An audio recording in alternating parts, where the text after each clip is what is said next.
Let me introduce to you our wonderful speaker for the day. He is a faculty member of the School of Theology and Seminary, where he also serves as the Associate Dean for Faculty. He also occupies the Virgil Michael Ecumenical Chair in Rural Ministries. He teaches courses in Christian social ethics, environmental theology, and ministry in rural communities. He is a 1971 graduate of St. John's School of Theology and Seminary and earned his doctorate at the Catholic University of America.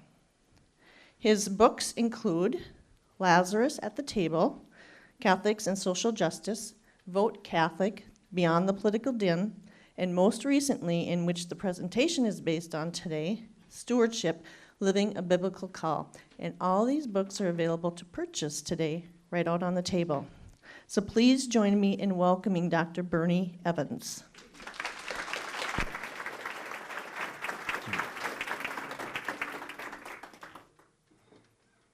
Thank you, Grace, and good morning, everybody. Welcome. It is just wonderful to see all of you here. Such a great turnout. It's wonderful to see many familiar faces and to meet some new people that I haven't had the opportunity to meet before. So I'm very grateful that all of you are here, and I think I should begin with a question. Can you hear me all right throughout? Okay, good. If that changes, just signal to me in any way. But I'd like to begin by acknowledging what today is, the anniversary of the tragedy on 9/11. And I'd ask that we just take a moment of silence and give some reflective thought to that, please.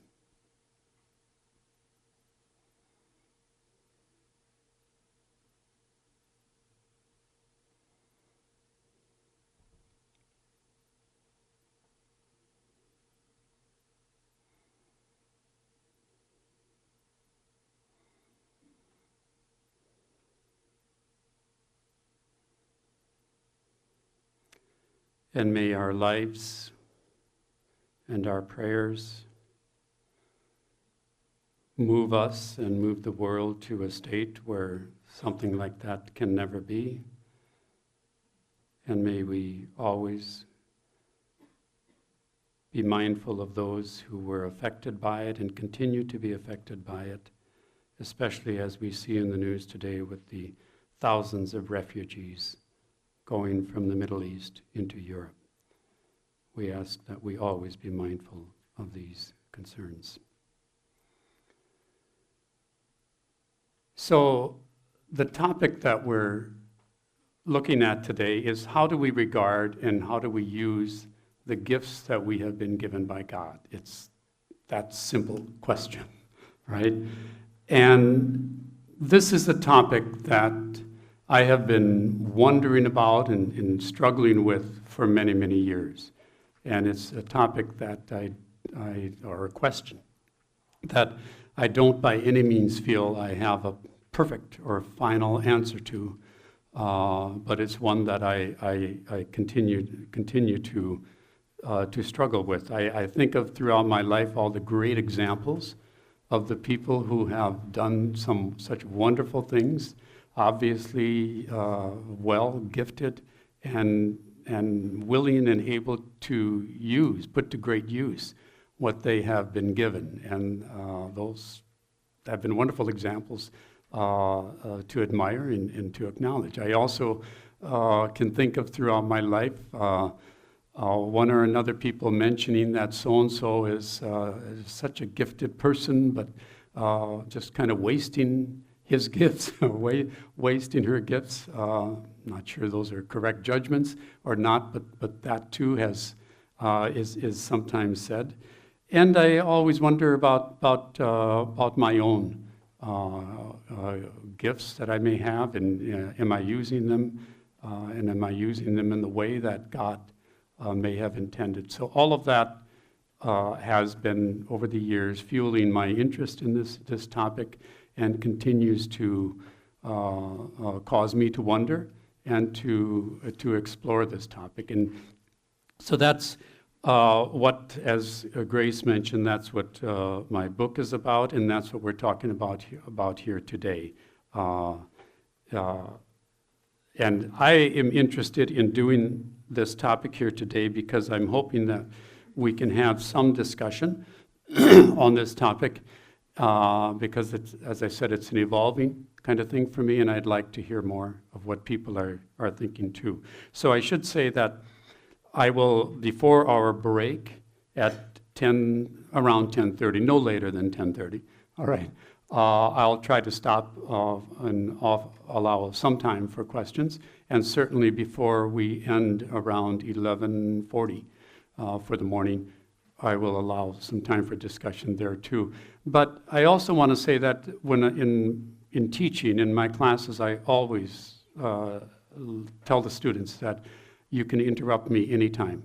If you have a question or concern, need a clarification, or want to make a point, feel free to just get my attention, and we can do that.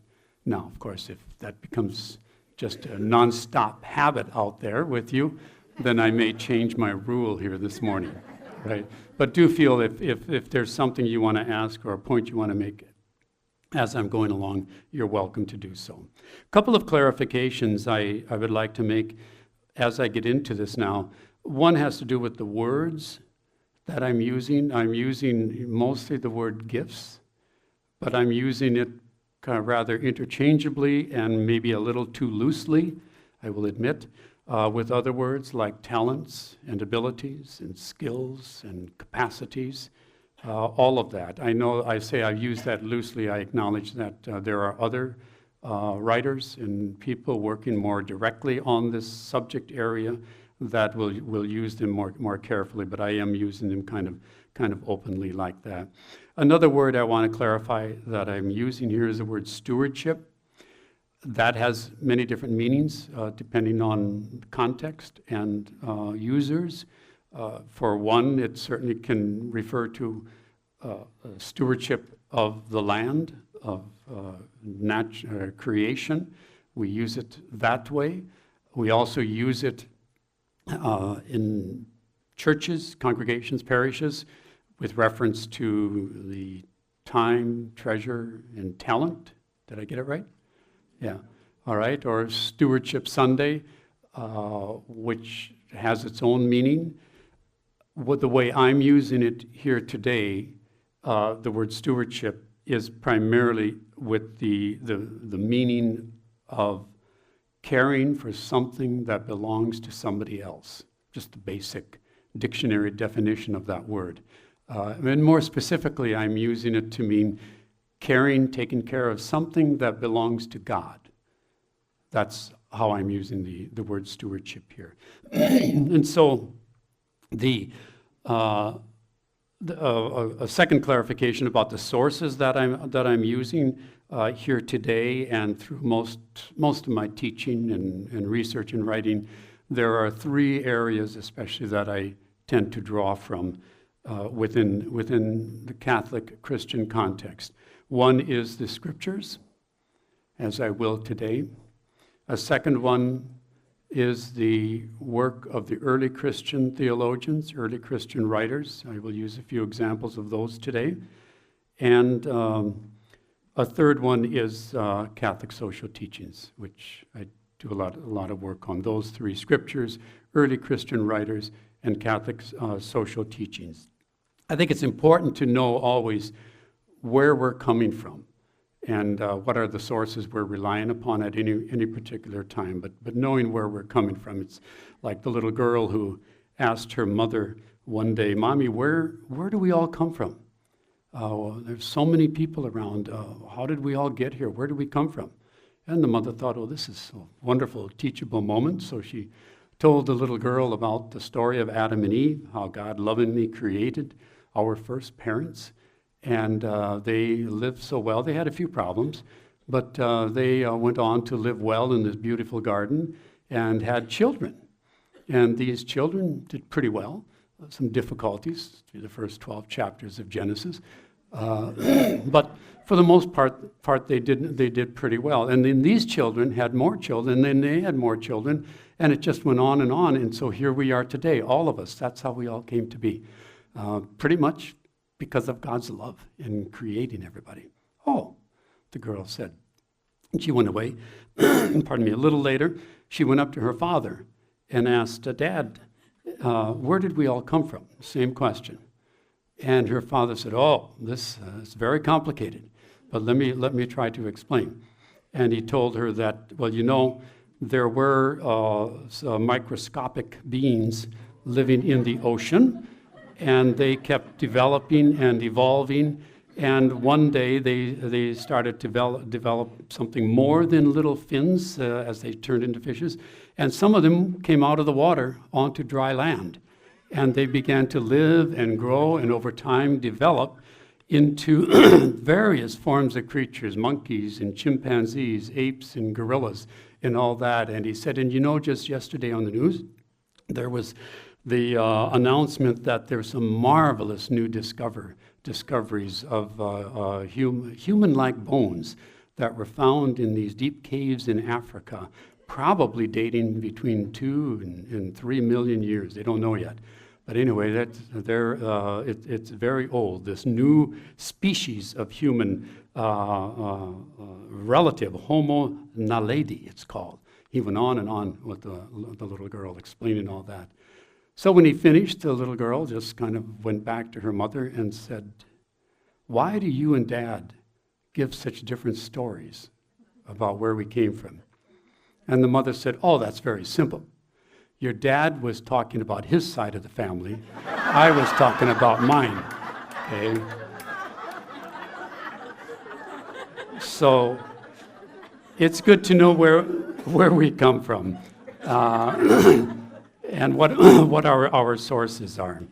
Then I'd like to begin now. Maybe it may seem a little strange that I'm putting you to work immediately, but I want to ask you to take about 4 minutes and at your tables just answer the question or talk about the question. Even if all of you don't get to speak, it's okay, but just get started on it. How do you regard your possessions? Would you talk about that a little bit?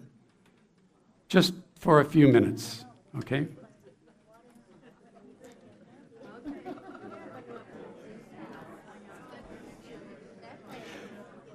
I think that is a signal that we should probably continue here now. Thank you for doing that. I'm not going to ask every table to report, although that would be a way to take up the whole morning. But just hold on to the thoughts that you expressed and that you heard at the table, and look at how they connect with some of the remarks I'm going to be making now about ownership. And we might come back to what you were talking about as well. Okay, so there's 3 parts that I wanted to focus on this morning, and they're outlined on this one sheet that you have. And I gave you that for 2 reasons. One is so you know where we're going with this morning, or where I'm planning to go with it. And secondly, pardon me, so that you have the references, the sources that I'm drawing from. You have them listed there. I didn't quote everything here, but if you want to check them out or look more deeply at any of these sources, you have them here and you can do that. All right. So first part, the first question has to do with how do we recognize the gifts that we have and recognize where they come from. We begin, I think the best starting point for this whole discussion about how we regard what we possess or own, or how we regard and use any gifts that we have from within a Christian context. I think the very best starting point for that is with the story of creation. And that, especially the first creation story in Genesis 1, where the story is of God effortlessly creating out of nothing. And that what God is creating belongs to God. We see that in Psalm 24, verse 1. The earth is the Lord's, and everything that is in it, the world and those who dwell in it. This short little verse is the starting point for most Christian social statements on caring for creation. Catholic, Protestant, others will very often begin with that simple little verse, Psalm 24, the earth is the Lord's. It's just a fundamental, deep recognition that it's all God's. Everything that we have in this life, in this world, is God's. We see that in so many other places in the scriptures, especially in the Hebrew scriptures. For example, just one more example, Leviticus 25:23, among the context being the sabbatical laws. And we see that one very clear statement, the land shall not be sold in perpetuity, for the land is mine. With me, you are but strangers and guests. It's a very humbling recognition that we are not the permanent owners of anything we may legally own in this or any other society. So I think from the scriptures, biblical texts, it's not difficult to see that the property or any goods that we own, that of a proper attitude towards that is that they really do belong to God, and that my handling of them now is that of a steward, one who is taking care of something that belongs to God. One of the healthiest ways to understand that. The early Christians, early Christian theologians wrote a lot about this topic. And they were okay with the idea of Christians owning things as long as Christians had the attitude that what they owned would be available and be put to the use of the larger community and of other people. Many of them saw it as having the privilege of owning things in order to administer them on behalf of God, and especially to be able to let others benefit from them. One example, Saint Basil in the 2nd century, in his homilies, he sometimes scolded the Christians who were unwilling to share from their abundance with others. And one of his remarks I always enjoy is that he said, they have a loss of memory. They forget that what they have belongs to God, and that they are to be stewards of that. And being stewards of that means that they are to be, number one, care for it well, and number two, be willing to let its benefits go to others as well. St. Basil, the loss of memory. Okay, and this is to jump to very modern times. This has been the teaching within what we call the modern Catholic social teachings. Modern in the sense that they began in 1891 with Pope Leo XIII, the first social encyclical, Rerum Novarum, or On the Condition of Labor. And from that document on to the very present day, the papal encyclicals and other social documents have always and consistently acknowledged the right of people to own property privately, but also the responsibility regarding use. And in fact, that teaching did a kind of an evolution over the decades, where it began with a very strong emphasis on the right to own. St. Pope Leo XIII arguing with the socialists of his day, emphasis on the right to own, to a much more contemporary statement, emphasis on the social obligations that come with ownership. That is, the responsibilities that any owner has to use properly and to be willing to share with others the goods that we own that ultimately belong to God. Okay. In very recent years, Pope John Paul II even referred to property as carrying a social mortgage. And so they're always very, very clear and very strong on the point that there is no absolute and unconditional right to own. Okay. That right to ownership always takes second place to everyone's right to have their needs met. And that's a message that sometimes doesn't ring well in this society, in this culture, because of the very strong, high value we place on private ownership. But I think it's important for us to recognize what in the Christian, and here particularly the Catholic context, some qualifications on the cultural understanding of ownership. We may own things that ultimately belong to God, but they have to be used in ways that, or at least that we're open to using them in ways that meet the needs of everybody. And so I'd like to make a kind of a leap, and it may seem like a stretch, to go from talking about ownership of goods that belong to God to, and the use of those goods, to the recognition of and use of the gifts that God has placed within us, and recognize that those gifts also are coming from the divine source. See?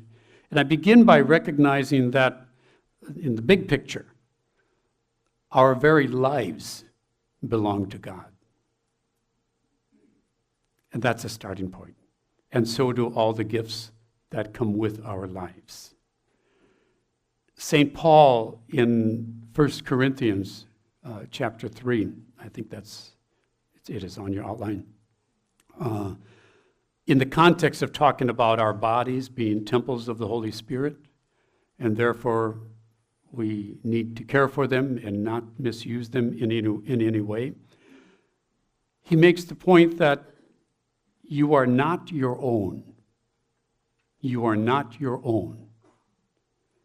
That none of us can make a claim on God that we have a right to live. Think about that. None of us can say to God, I have a right to life.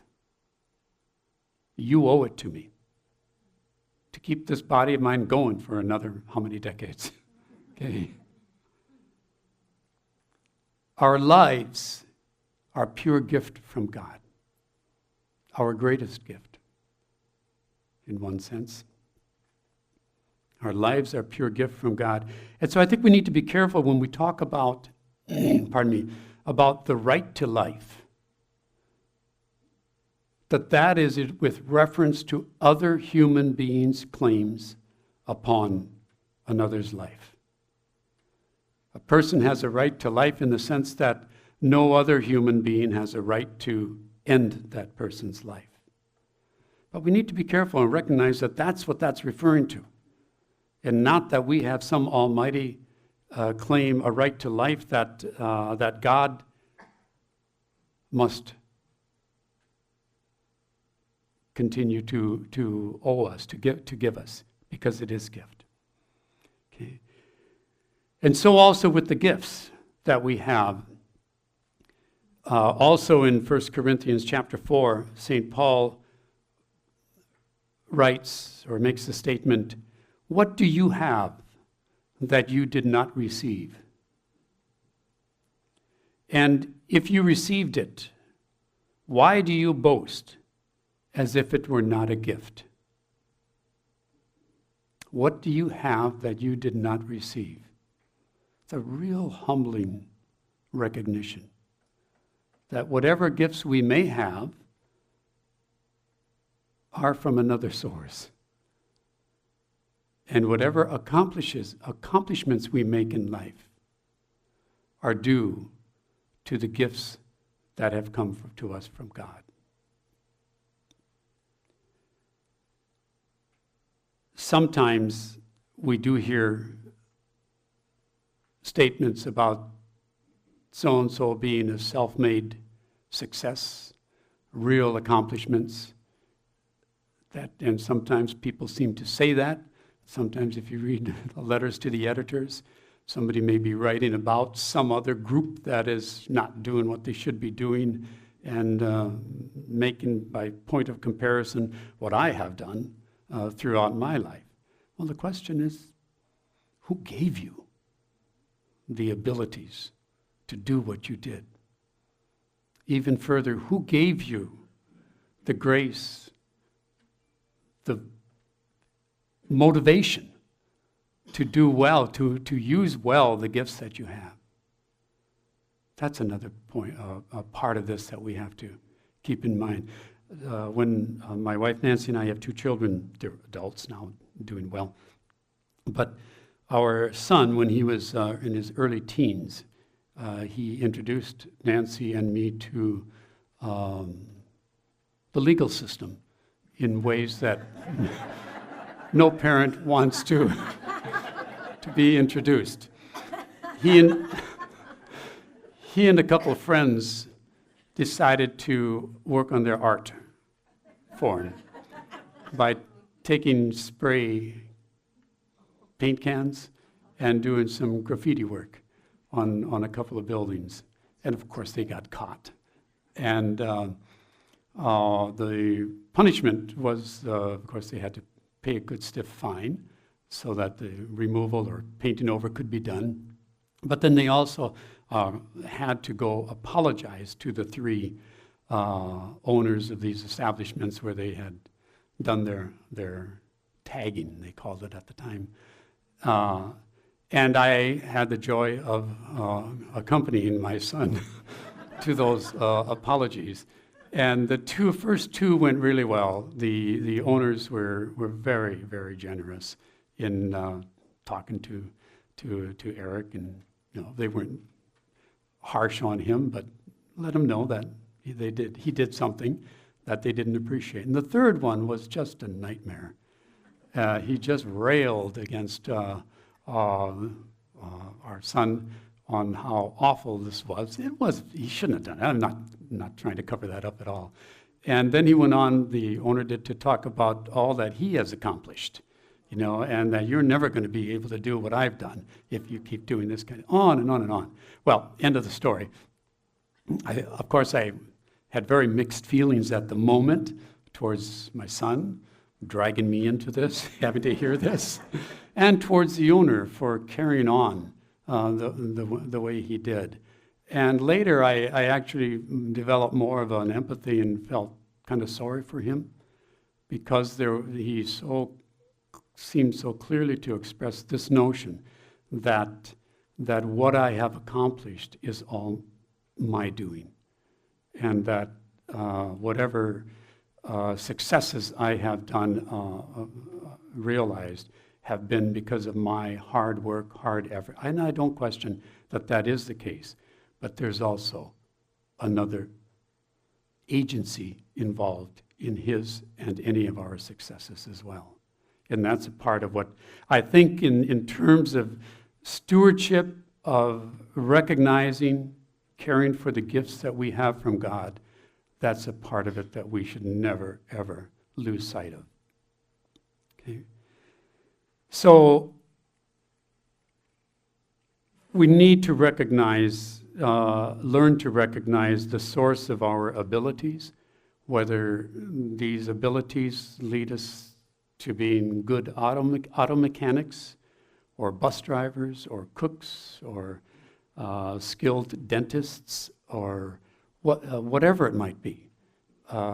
Do well with what we've been given, no question about it, but recognize that we do not become what we become on our own. So then the question about how do we know the gifts that we have? This is something that sometimes I know people do wonder about. My wife Nancy used to always, not always, but frequently years ago, wonder why God doesn't just tell her what she should do and what she should be. And the more I thought about that and think about that over the years and the discussions that she and I have had, is God probably does through the gifts that you're given and through the things that you're attracted to, interests that you have. But it is an issue. It is a question for some people, maybe especially I think for some young people, even young adults, trying to figure out what direction they might go.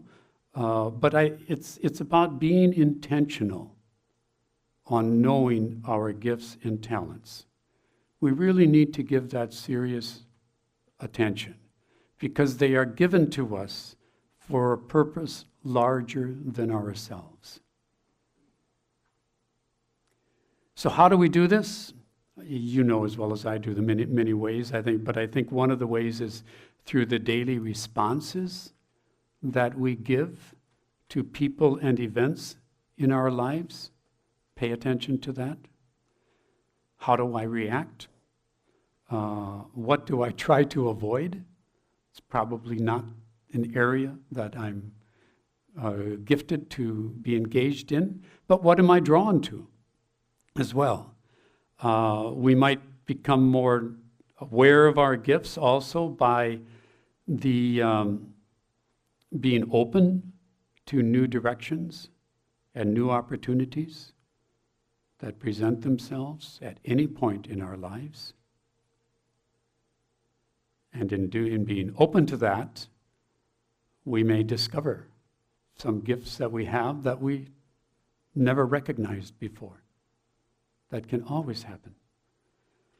I think we can learn, become knowledgeable, aware of our gifts through the challenges we receive from members of our own faith community. Sometimes I think that's if a faith community, a parish, a congregation is working well, it seems to me that members are comfortable telling one another good things and maybe not such good things about fellow members. That should be possible. I think the scriptures are pretty clear on that, on how that can happen. And that's, to me, that's one of the beautiful benefits of being a member of a faith community, is to have that support on our journey to God. The kind of support that may at times challenge us and may encourage us to do certain things, to use gifts that other members of the community see. I know a lot of people today don't want to have much to do with organized religion. We're spiritual, but not religious, saying. But I think one of the things that is lost in that is what can be gained from the communities that we are part of, especially on this topic of recognizing and using the gifts that God has given us. So that's another way that we become aware of our gifts, through our own faith community. And I think also another way is closely related to that, is listening when other people note something special about us. That's not about being proud, but it's recognizing, paying attention when others say that you have a real gift here. You are really good at this. Have you ever thought of doing such and such with your life? Or would you like to join this committee? All right. You seem to have some real abilities in this area. I think that's very important, to hear what other people are seeing in us. You know, as long as I remember from childhood on, we've always heard about the fact that with regard to religious vocations, that people should encourage young people to think about that, or especially if you know somebody whom you think would make a good a member of a vowed religious community, to encourage them to look in that direction, or to become a priest or a deacon, to let them know that. Well, that shouldn't be limited just to priests and vowed religious life. That's something we should be thinking about for everybody, and recognize that every person is called by God to some particular life. And let's help one another in recognizing what that is. So, perhaps the most important way, though, that we come to recognize the gifts that we have is by paying attention to what interests us, what catches our attention.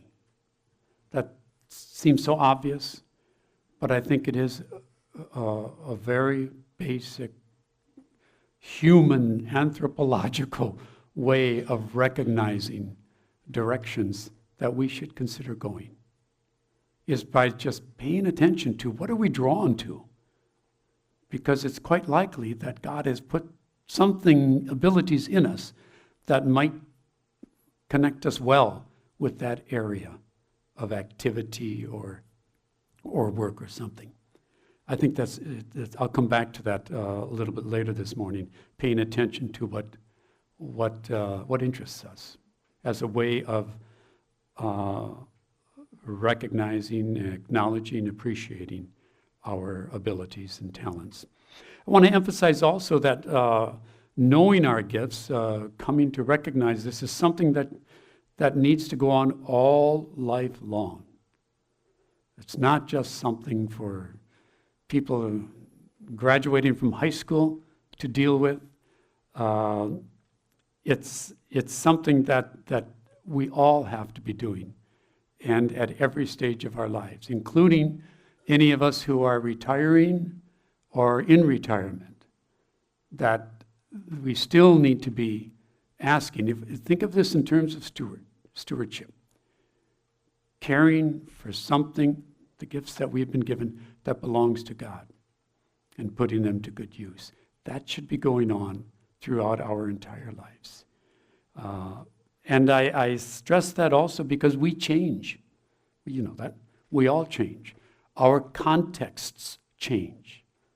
If you're married, parents, children leave home. Major change. Okay? Whether married, family, or single, life changes, jobs change, or where we live changes. All of that influences what we're doing, and should be an occasion for us to, from time to time, give some thought to what are we doing and how well are we doing at recognizing who we are and what we have. Okay? So, because there's always new opportunities and new directions arising. And I think why this is so important, especially as we move on in our years, is that if we have that kind of an attitude, I think it can be very life-giving and very energizing, and a very energizing dimension of the aging process, rather than seeing our lives as, well, I'm retired, it's all over now. No, that's the time to, especially then, but at other points in our lives before that, to check in on this issue of who am I? What do I have? How am I doing with it? I think it can be very life-giving if we're open to it, if we're not prisoners of the past, and if we continue to seek more from life than comfortable routines. Because there's nothing that may lead us into a dull life than getting locked into regular routines. I know some routines can be good too. I don't mean to overlook that. But they can be overdone in terms of the value we put on them. Okay? So all these gifts that we need to come to recognize. Okay? They need to be used, but first they need to be developed. And so to the second part here, developing the gifts that God has given us. I begin by recognizing that every life is a vocation, as I hinted at a moment ago, in terms of helping people, especially young people, to recognize some things they may be very good at. Every life is a vocation. Every one of us is called by God.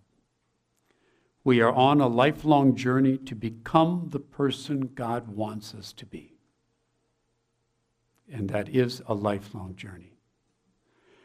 Back in 1967, Pope Paul VI, in his social encyclical Populorum Progressio, or on the development of peoples, he made the point that at birth, each of us receives in germ form a set of aptitudes and qualities to bring to fruition. At birth, each of us receives in germ form a set of aptitudes and qualities that we are throughout our lives to bring to fruition. And doing so allows us to direct ourselves towards the destiny intended for us by our Creator. I want to call your attention to the outline and the mistake that the typist made, and the typist would be me. Under number 2, develop our gifts. A, every life is a vocation. On the development of peoples, 67, that's a mistake. It should be 15, if you're interested in looking at this more. Number 15 instead of 67. So we're born with certain qualities and aptitudes, abilities and talents that we must nurture to full development. So it's both, on the one hand, recognizing over time, gradually, the gifts that we have, coming to appreciate those and value them, but also nurturing them to full stature. Okay? And some of that happens simply as we grow, as we age, as we mature.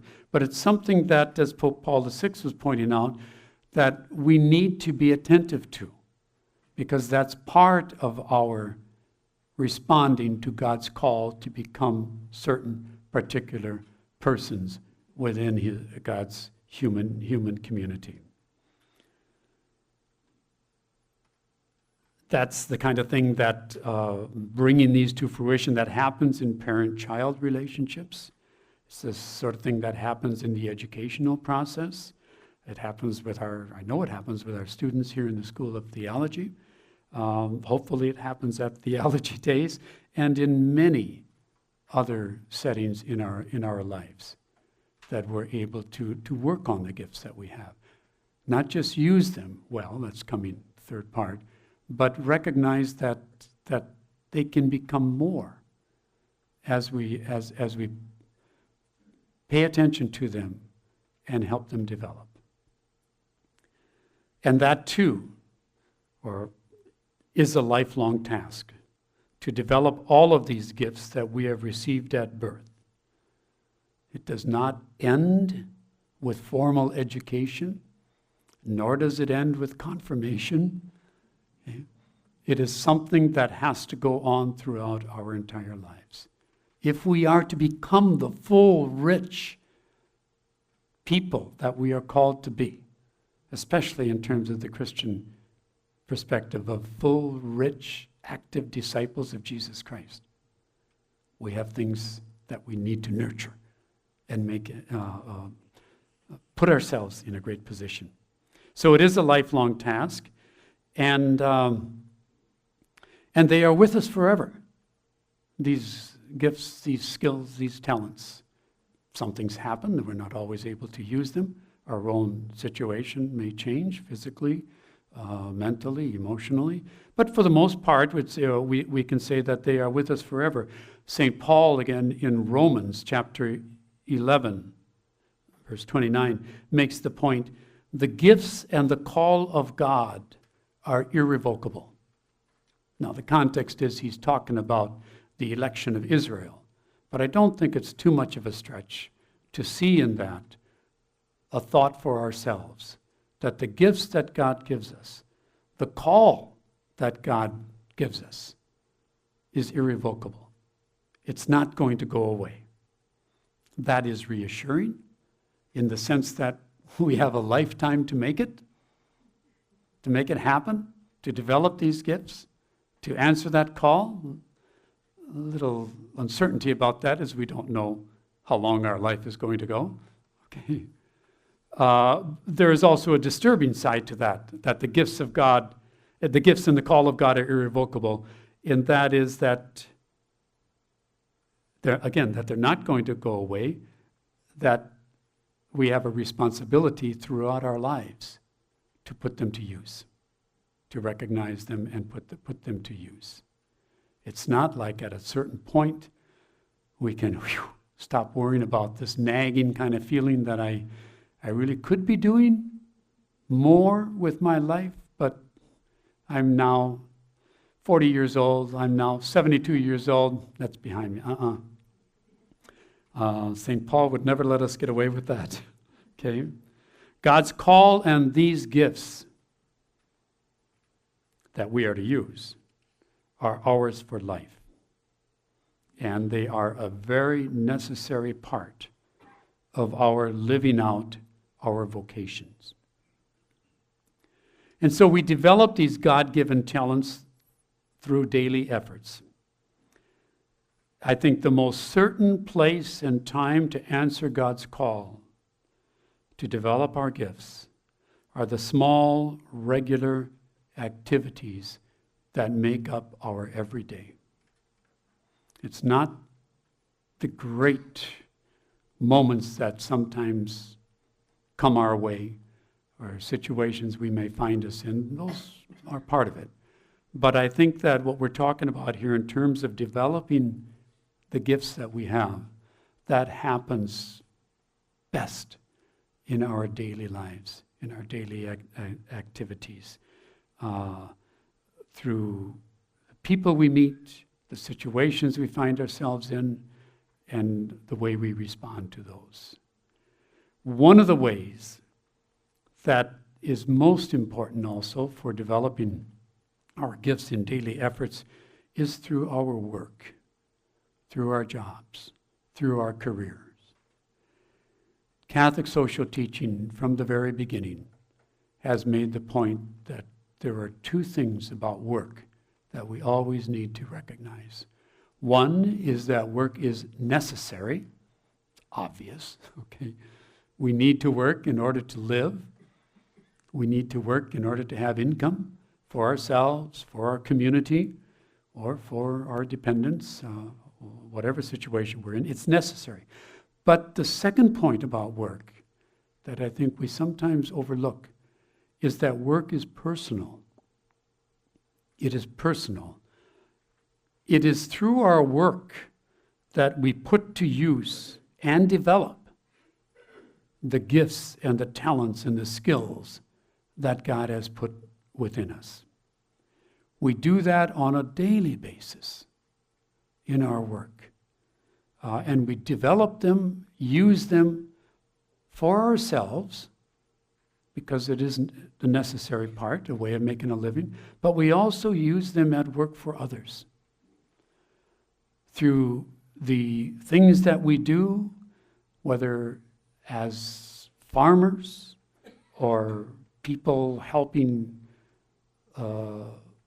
Latinos learn English, or skilled, sensitive therapists, or people involved in many different forms of ministry in the church, and many other kinds of works, whatever it is.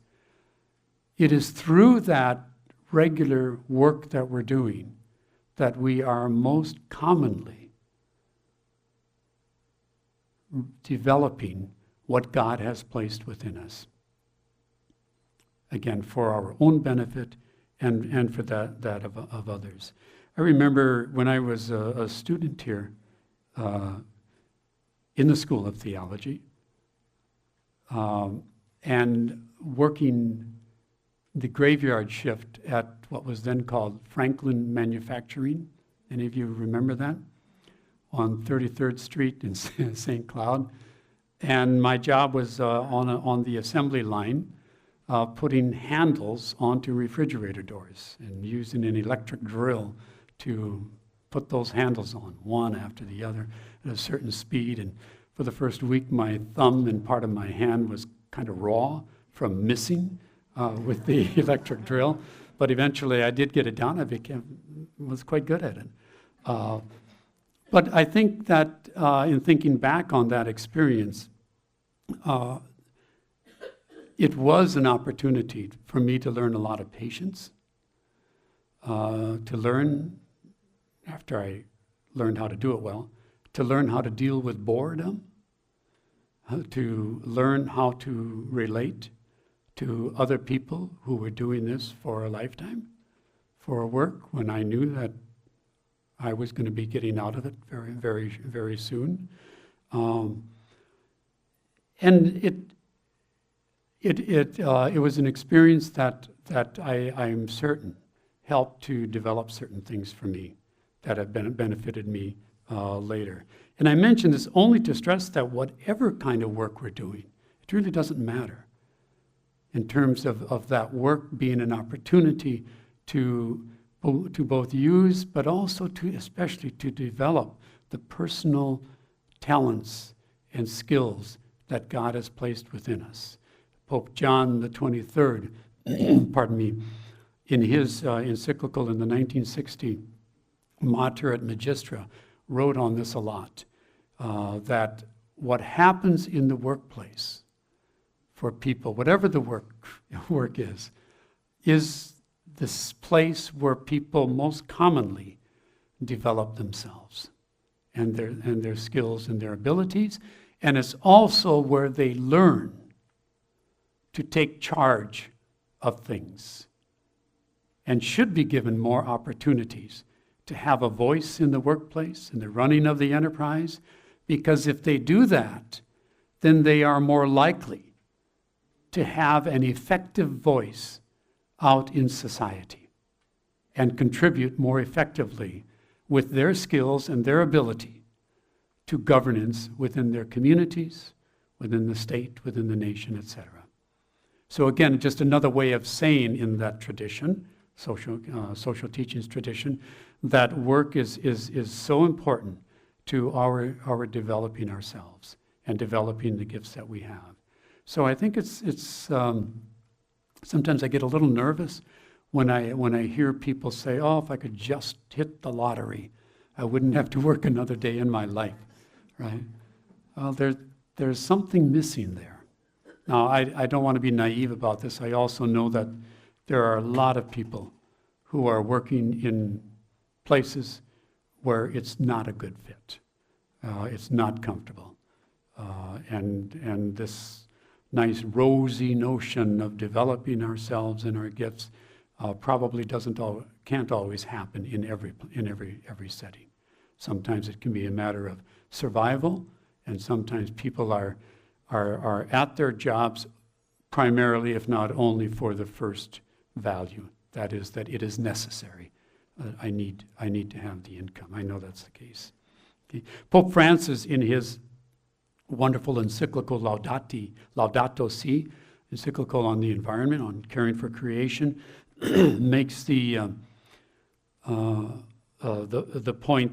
He talks about Benedictine monasticism and how let me just read a short sentence.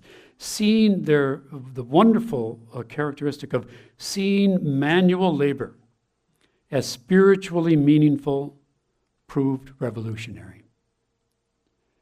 In other words, the Benedictine emphasis on prayer, recollection, and work, the ora et labore,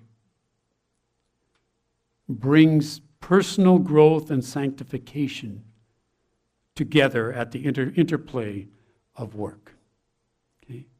So that emphasis historically, within the Benedictine communities on prayer and work is a great model. Pope Francis is saying to see that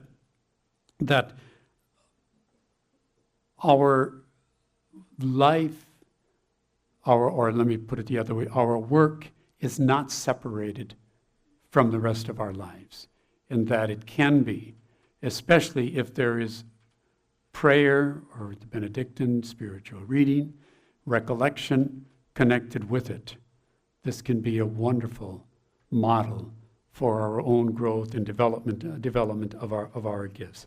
And I've always been very grateful for the Benedictine community here at St. John's and the Benedictine monastery in St. Joseph, for the witness that they provide in this regard, for a balanced life, for a life that gives great importance to prayer, to reflection, and to work. And I think that's something that an example, a model that in parishes we would do well to find more effective ways of bringing some of that into the life of our parishes. So finally, my point on this, the work is not a bad thing. Okay? It just is not. Now this is being said by somebody who's about to retire. So, but truly in our tradition, as we look at this spiritually, as we look at this theologically, work is not a bad thing, and it is not just about earning money. It is about growing the gifts that God has placed within us to become the persons God has called us to be. And so, in developing our gifts, then, we need to do something. Okay? And I want to, a way of illustrating that, take a look at the one parable. I know you're quite familiar with it, but let's take a look at that. And I'd like to read it. Just let us have a moment of it. I'm going to put it up on the screen here, and I'm going to try to move it along. I have it on very big print so that everybody can see it, but it's also on your tables. I wasn't sure how well we do with using the screen, but it is on your tables as well. So this is the parable of the talents, and I should mention right away that here the word talents has a meaning different from what I've been using. I've been using talent skills. Talents is a coin at the time in Israel. Not sure how much it was worth. One commentator put it at over $1,000. I don't know if that's accurate or not.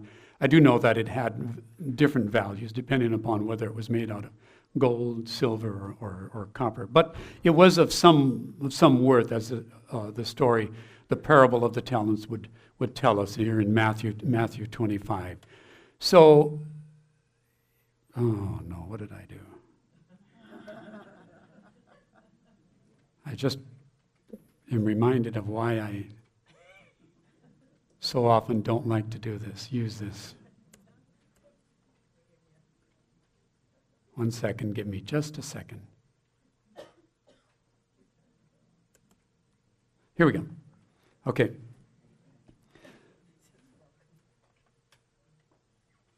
Jesus tells the story. Again, it will be like a man going on a journey who called his, I should tell you by the way, I'm going to ask you to tell me what you see in this story. Okay? Just spend a few minutes on that, we will. Again, it will be like a man going on a journey who called his servants and entrusted his property to them. To one he gave 5 talents of money, to another 2 talents, and to another 1 talent, each according to his ability. Then he went on his journey. The man who had received the 5 talents went at once and put his money to work and gained 5 more. So also the one with the 2 talents gained 2 more. But the man who had received the 1 talent went off, dug a hole in the ground, and hid his master's money. After a long time, the master of those servants returned and settled accounts with them. The man who had received the 5 talents brought the other 5. Master, he said, you entrusted me with 5 talents. See, I have gained 5 more. His master replied, well done, good and faithful servant. You have been faithful with a few things. I will put you in charge of many things. Come and share your master's happiness. The man with the 2 talents also came. Master, he said, you entrusted me with 2 talents. See, I have gained 2 more. His master replied, well done, good and faithful servant. You have been faithful with a few things. I will put you in charge of many things. Come and share your master's happiness. Then the man who had received the 1 talent came. Master, he said, I knew that you are a hard man, harvesting where you have not sown, and gathering where you have not scattered seed. So I was afraid, and I went out and hid your talent in the ground. See, here is what belongs to you. His master replied, you wicked, lazy servant. So you knew that I harvest where I have not sown, and gather where I have not scattered seed. Well then, you should have put my money on deposit with the bankers, so that when I returned, I would have received it back with interest. Take the talent from him and give it to the one who has the 10 talents. For everyone who has will be given more, and he will have an abundance. Whoever does not have, even what he has will be taken from him. And throw that worthless servant outside into the darkness where there will be weeping and gnashing of teeth. What do you see in that story that relates especially to developing our gifts? I really get upset when I read this story again. This poor guy on the end has really decided, I'm not putting any more money in the stock market. Put it under my bed and keep it. And that's what I've been doing, and saving in bundles while my brothers are filled with stocks that they're like.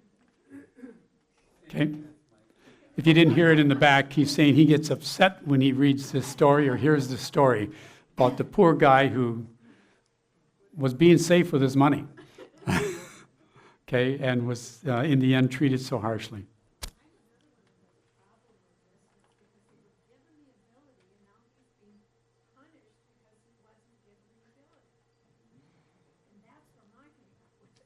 With the verse, each according to his ability.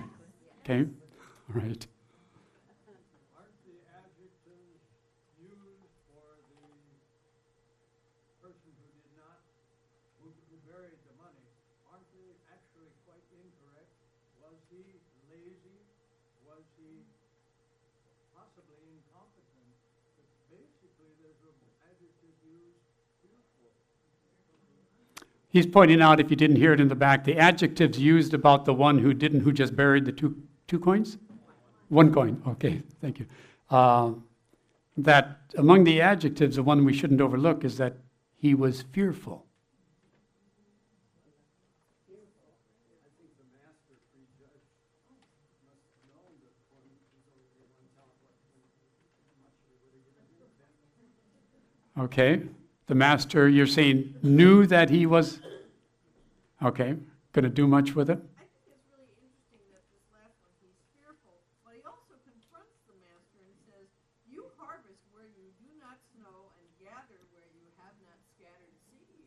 So he's saying, you're picking up stuff that isn't yours anyway. Okay. But it wasn't like that was a very pleasant thing for the master to hear. So I heard that in there and thought, yeah, you got axed because you pointed out that. She's pointing out the fact that the servant who buried his coin, he knew that the master gathered where he did not sow, and That's illegal, isn't it?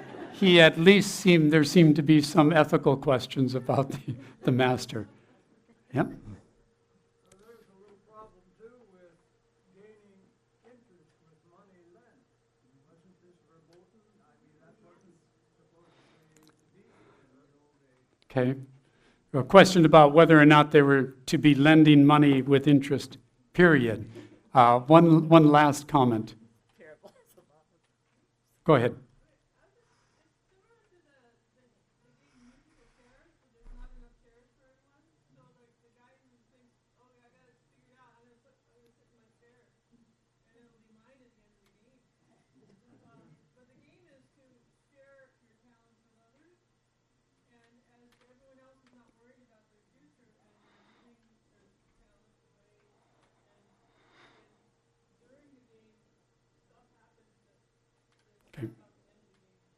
Okay.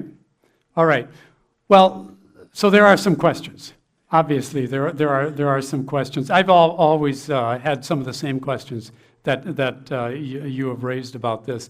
One of the things that commentators will point out, though, is that the emphasis on or the harsh treatment of this poor soul who didn't develop the talent here, and the demanding character of the master, high demand here, is that Jesus supposedly told this story to emphasize how serious is the expectation that we use, that we develop, first of all, and properly use what we have been given. Now, granted, it's coming across here with some questionable tags to it, but the ultimate point on this I would want to emphasize is that it is a story. It's a parable. It's a story that's trying to make the point that we really must develop what we have been given. That it is not okay to just sit on it for a lifetime. Okay. Now, first, as we were talking about earlier, is the need to recognize what we have. But especially if we know we have some abilities, some talents in some areas, we have a very, very serious obligation to grow them, to let them develop, and put ourselves in a position to use them and to do great things. Okay, I don't want to try to say anything, make anything more out of it. It's an interesting and fun story. Jesus using this character to bring this. Especially disturbing to me is the idea that to those have been given, who have a lot, more will be given, and to those who have less, it will be taken away. Again, commentators often will point out that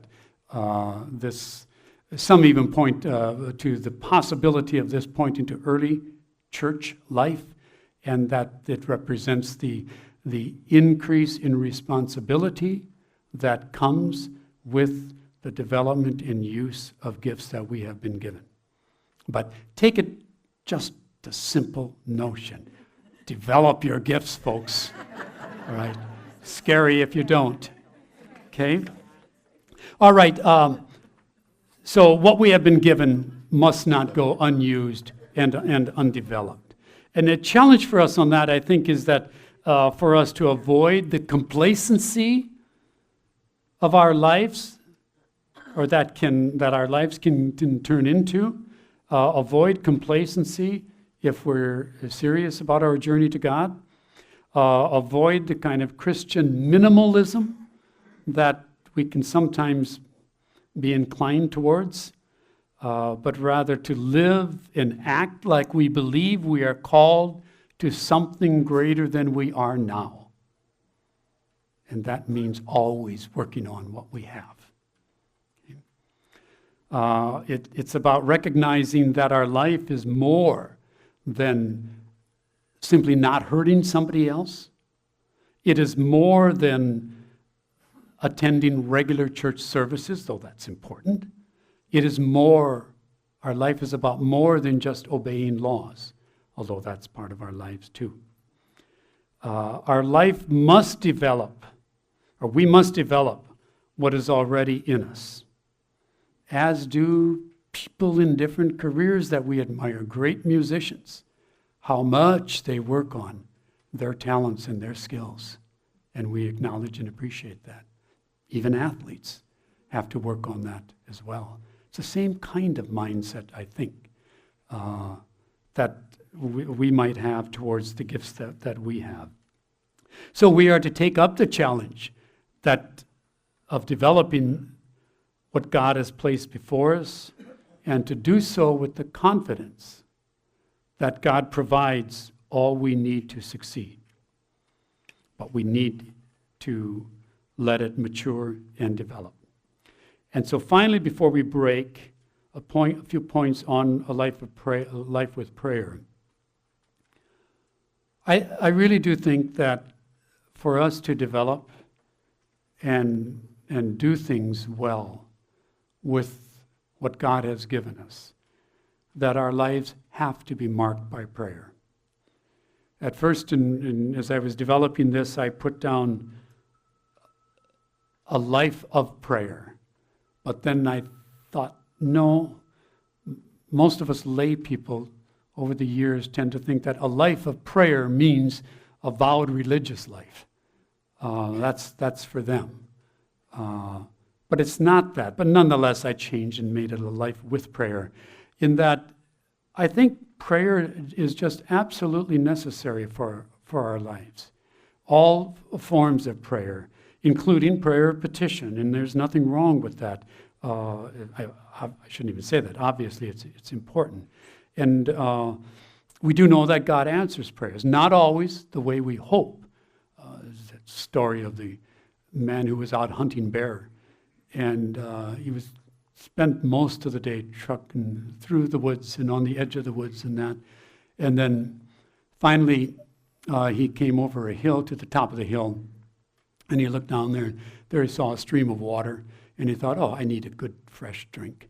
So he put his hunting rifle, leaned it up against a tree at the top of the hill, went down to the stream and was drinking water, and a few seconds later, all of a sudden he hears a noise, and there he turns, and there's a big grizzly bear bearing down on him, just running towards him.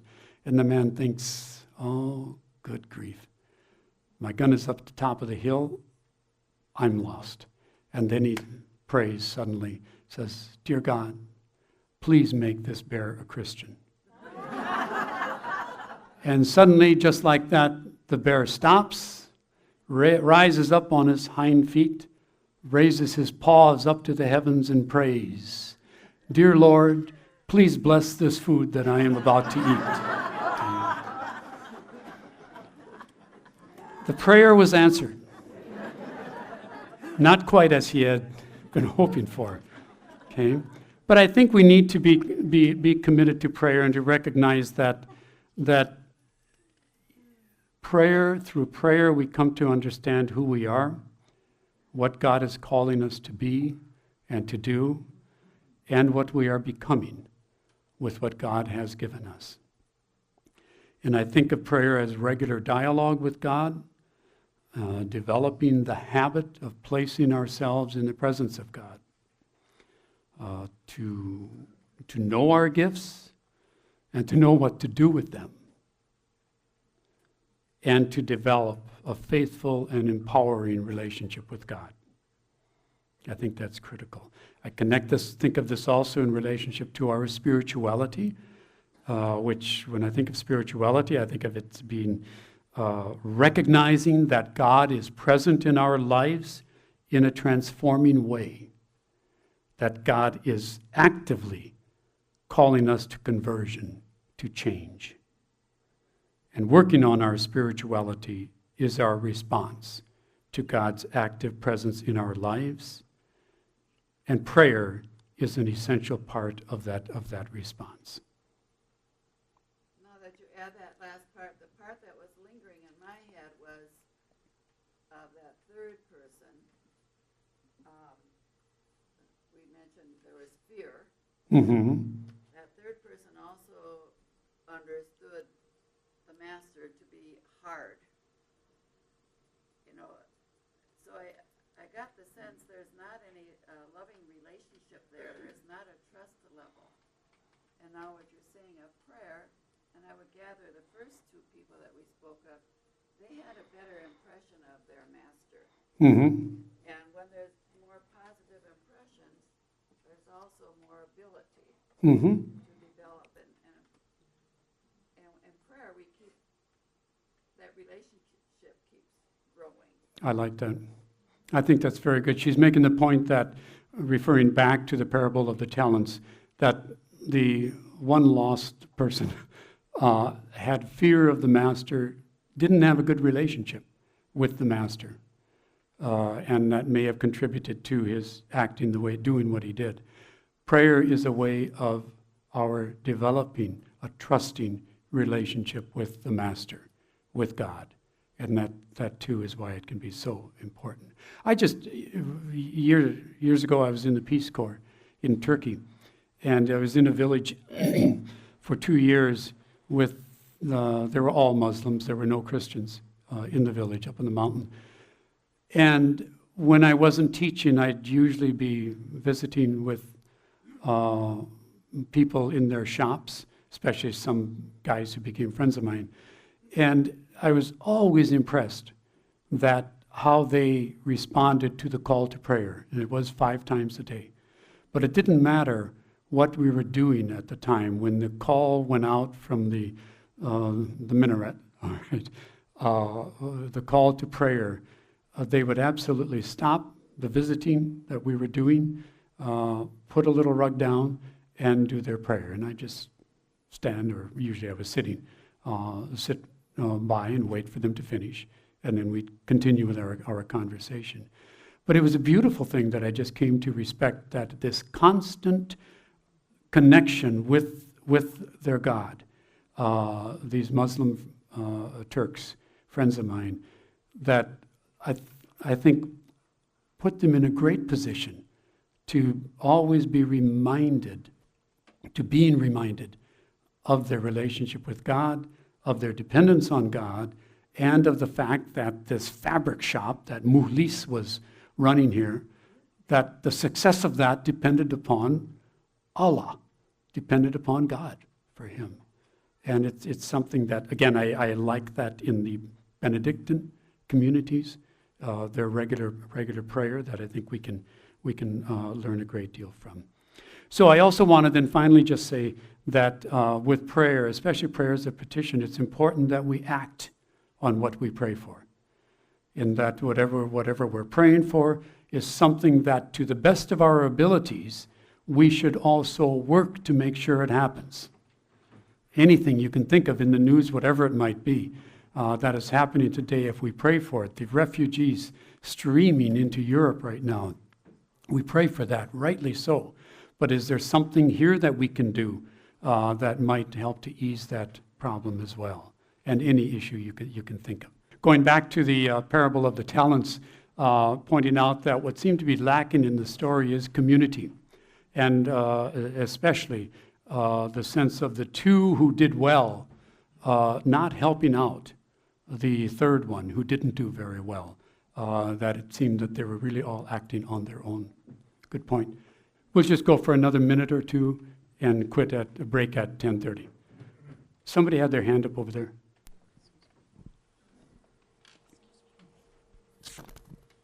Oh.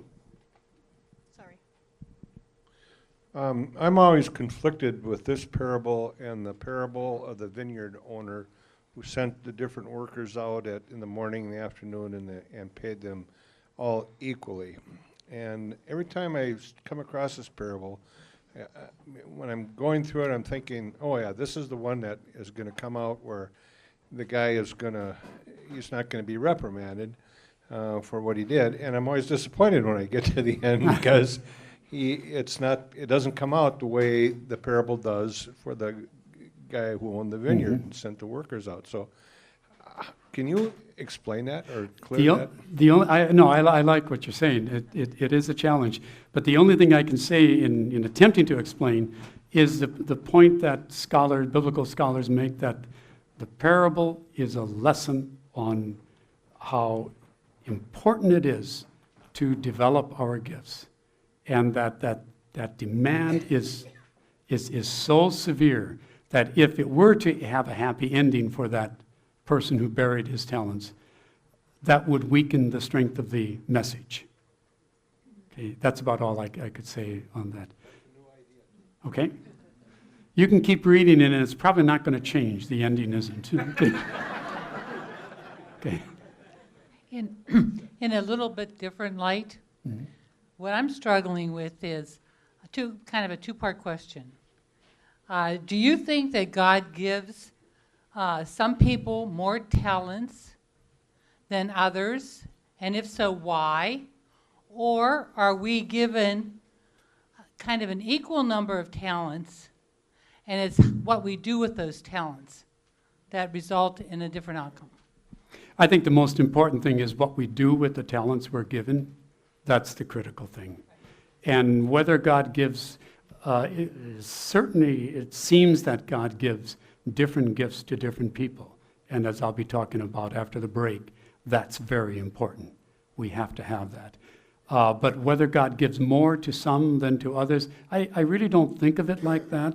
I do think of it more along the other line you were pointing to, and that is some of us receive different gifts. I could never do what Grace does in terms of development. I know that. It's not a gift of mine. But I think the critical thing is that whatever gift we have, that we try to recognize what it is or what they are and develop them and use them. And why God might do that, I don't have a clue. Okay. Anybody else before we break? Should we take one more? One or two? There's one in the back. Is there another one? And then over there. And then we'll break. Okay, I will come to you then. I have another theory, and I think God gives us life, and we're on our own. We can communicate with Him in our mind and whatever. And because at the end of our time, I don't think God's going to say, I called you to be a priest or a nun or a brother, and you stayed a farmer. So I don't believe, a lot of things that you were saying. The vocation, I'm not called, I'm given life. And then I develop whatever talent I have, and I do it for myself, for my community, and hopefully my God. But I don't think I'm going to be called, and God's going to say, I gave you one talent, and you buried it in the bank and got no interest to speak of. Okay. I'll let you sit with that. I think I don't envision it either, that God is going to say, I gave you that one, and what did you do with it? But I think I think if we take seriously the scriptures, I think there is something about being held accountable for what we do with our lives. The details of that I won't try to argue for in terms of what I've been saying or what you're proposing. There are different ways to look at this. I appreciate that. I think when I look at that parable of the talents, I think you pointed out that it is a story trying to make an exclamation and wanting us to really believe so. If we look at this and remember that the same individual that authored probably the single most important piece of scripture in the Sermon on the Mount. And one of the lines in there is, blessed are the meek. So I don't think Matthew, when he's writing this one, totally forgot about those people that are weaker, meeker.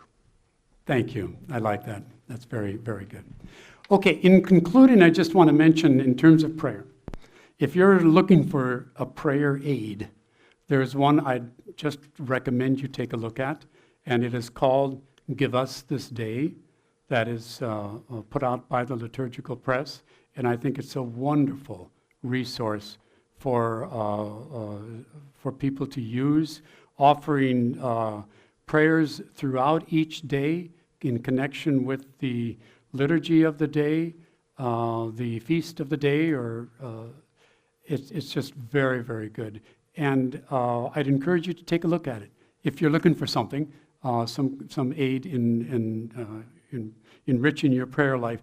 And we have out here on the table boxes that, with a sample for the month of September. You're welcome to take one of those if you want and take a look at it.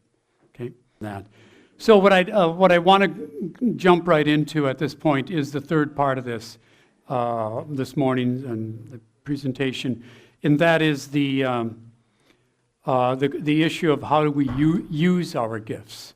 We recognize them, we acknowledge their source, and we recognize the importance of developing the gifts that we have. But that's all for a purpose of putting them to use. And that's what I'd like us to look at right now. So we begin by recognizing that we use our gifts for ourselves. There's nothing wrong with that. That sounds selfish, but we do that in and of itself. It's all right. We are called to live a full, rich, and satisfying life, avoiding excesses in any direction and in any area. I like what Pope Francis says in the new encyclical Laudate Si about people not needing to look so grumpy all the time. And in one place he says that there are Christians whose lives seem like Lent without Easter. It's not necessary, not at all. We can be happy Christians. We can be happy people. And he even notes that Jesus did not have the appearance of an ascetic set apart from the world, nor an enemy to the pleasant things of life. That's what we're thinking about. Okay? So our personal stewardship involves taking care of ourselves, being healthy and whole, and putting ourselves into a position to do the great things that God calls us to do. And hopefully to be able to do those great things with a friendly smile and not see life as a drudgery. But we don't just use our gifts for ourselves, we use them also for the larger community. Community meaning any of the communities that we may be a part of. Jesus' command that we love our neighbor has practical implications. It's not just a theoretical, vague thing. It's very, very practical. We are to respond to the neighbor according to her needs and according to our capacity to help. Whether that means service to another directly, or whether it means joining the efforts to improve the communities that we live in. This is all part of using our talents and gifts for the larger community. They're not just to benefit ourselves. We always need to be mindful of what I think of as the social characteristics of our God-given talents. They carry some social obligations, just like Pope John Paul II said about property ownership, that carries a social mortgage. So also any gifts and talents and abilities we have carry social characteristics in the sense that we need to be mindful of letting these gifts be used for the benefit of others beyond ourselves. The early Christian writers were so strong on this. In one of the first documents in that body of literature, the Didache, or the teaching of the 12 in the first century, makes the point that God desires his gifts to be shared among all, so that what we possess is not ours, but the Father's gracious bounty.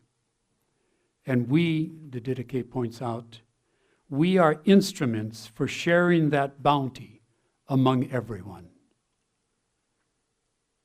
And the bounty here, meaning both material possessions as well as the gifts, all the gifts that we have, the non-material ones as well. Okay. Another early Christian document, the letter to Diognetus in the 2nd century, develops the point that we are imitators of God with gratitude. That is, by using the gifts we have received to benefit others, we are imitating God. Some years ago, the Archdiocese of Los Angeles put out a document on stewardship entitled, "For This You Were Called," and they have a line in there that I think speaks well to this. Quote, "The whole of the Christian life is a response to a gift received. Our call is to live from a grateful heart." Unquote. We live our lives with a sense of gratitude for what has happened to us, with a sense of gratitude for what we have been given, for what God has done for us. And as the early Christian writers point out, if we can do this, the gift of mowing the lawn is now happening next to us.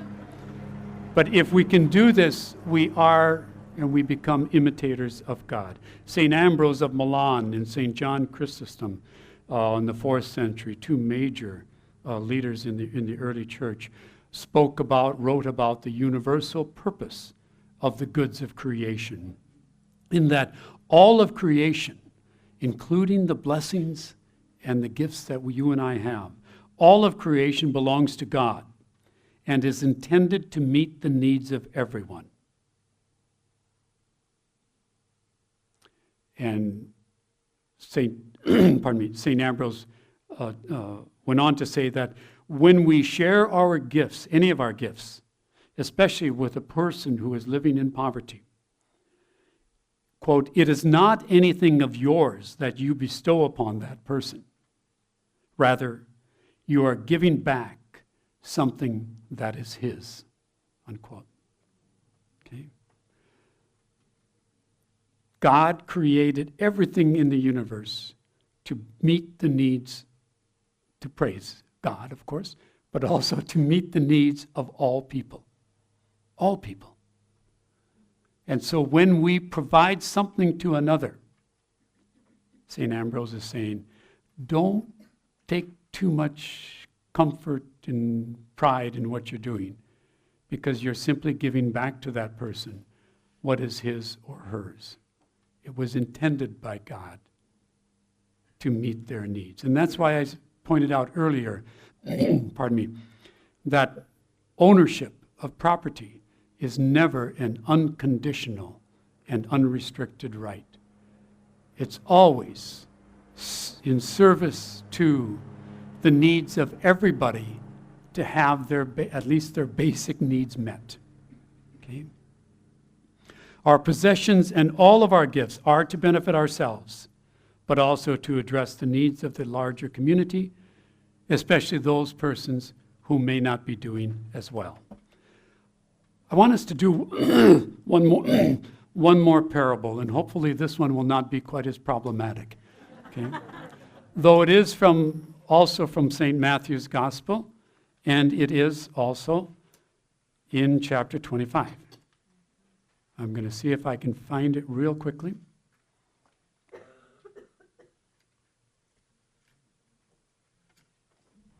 Again, I'll put it up here, but you should have a copy of it on your table.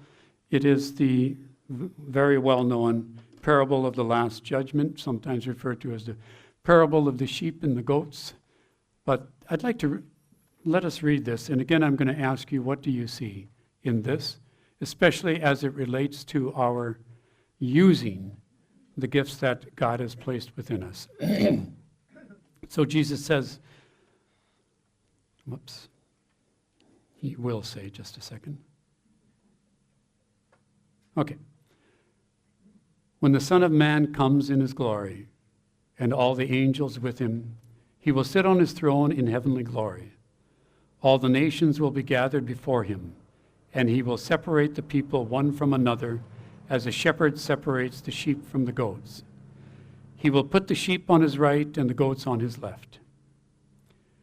Then the king will say to those on his right, "Come, you who are blessed by my Father, take your inheritance, the kingdom prepared for you since the creation of the world. For I was hungry, and you gave me something to eat. I was thirsty, and you gave me something to drink. I was a stranger, and you invited me in. I needed clothes, and you clothed me. I was sick, and you looked after me. I was in prison, and you came to visit me." Then the righteous will answer him, "Lord, when did we see you hungry and feed you, or thirsty and give you something to drink? When did we see you a stranger and invite you in, or needing clothes and clothe you? When did we see you sick or in prison and go to visit you?" The king will reply, "I tell you the truth. Whatever you did for one of the least of these brothers of mine, you did for me." Then he will say to those on his left, "Depart from me, you who are cursed, into the eternal fire prepared for the devil and his angels. For I was hungry, and you gave me nothing to eat. I was thirsty, and you gave me nothing to drink. I was a stranger, and you did not invite me in. I needed clothes, and you did not clothe me. I was sick and in prison, and you did not look after me." They also will answer, "Lord, when did we see you hungry, or thirsty, or a stranger, or needing clothes, or sick, or in prison, and did not help you?" He will reply, "I tell you the truth. Whatever you did not do for one of the least of these, you did not do for me." Then they will go away to eternal punishment, but the righteous to eternal life. What do you see in that? That speaks to the question of how we use the talents, the gifts that God has placed within us. Oh, Grace, where are you? 1 second. Who might know how to turn this thing on? Oh, there you are. Just a couple of comments on this, if we can. There was somebody right there. Thank you. I'm still back on the first parable. No. Oh, no.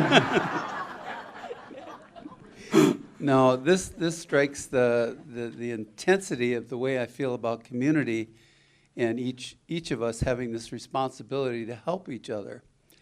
And God's not going to do it unless we do it. We are those peoples who are gifted in being able to be compassionate and responsive. The thing that really gets in the way is being judgmental. So whether you're a prisoner or not, or why you're in prison is not discussed. Why you're poor is not discussed. It's you are poor, you are thirsty, and you meet those needs on a day-to-day basis.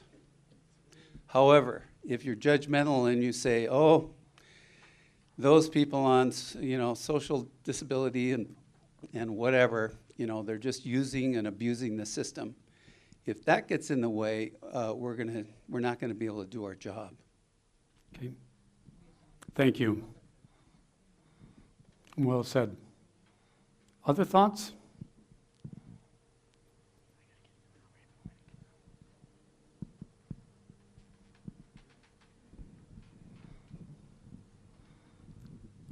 On my heart, and I'd mentioned it in a similar form not too long ago, is in our St. Cloud community and beyond, we have a number of groups of cultural diversity. And if we talk about St. Cloud, I had the opportunity last year to work with LSS Refugee Services.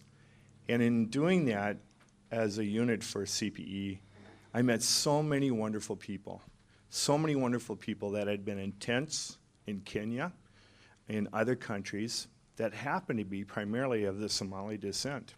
Certainly, there are some tensions, some misunderstandings coming from both elements, but I think this parable is a strong mandate, again, as the first gentleman said, to meet the basic needs of people And in doing so, it seems like an incredible opportunity is offered all of us.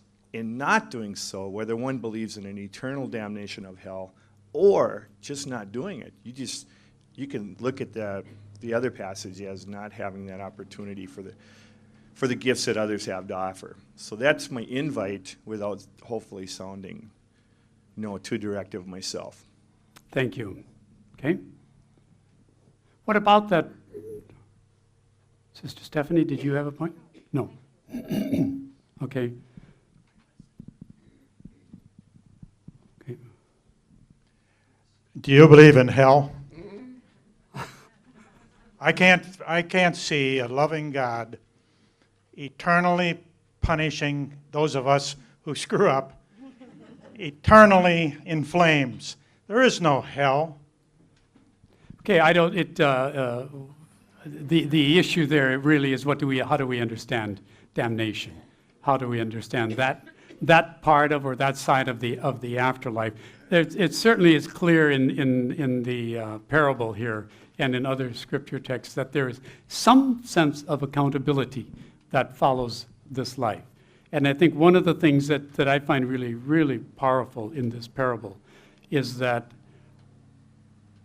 where we end up, or to use Jesus' words, whether we enter into the kingdom, has something to do with what we do in this life. And in this parable, it particularly has something to do with whether we do or do not respond to the needs of our sisters and brothers. Okay?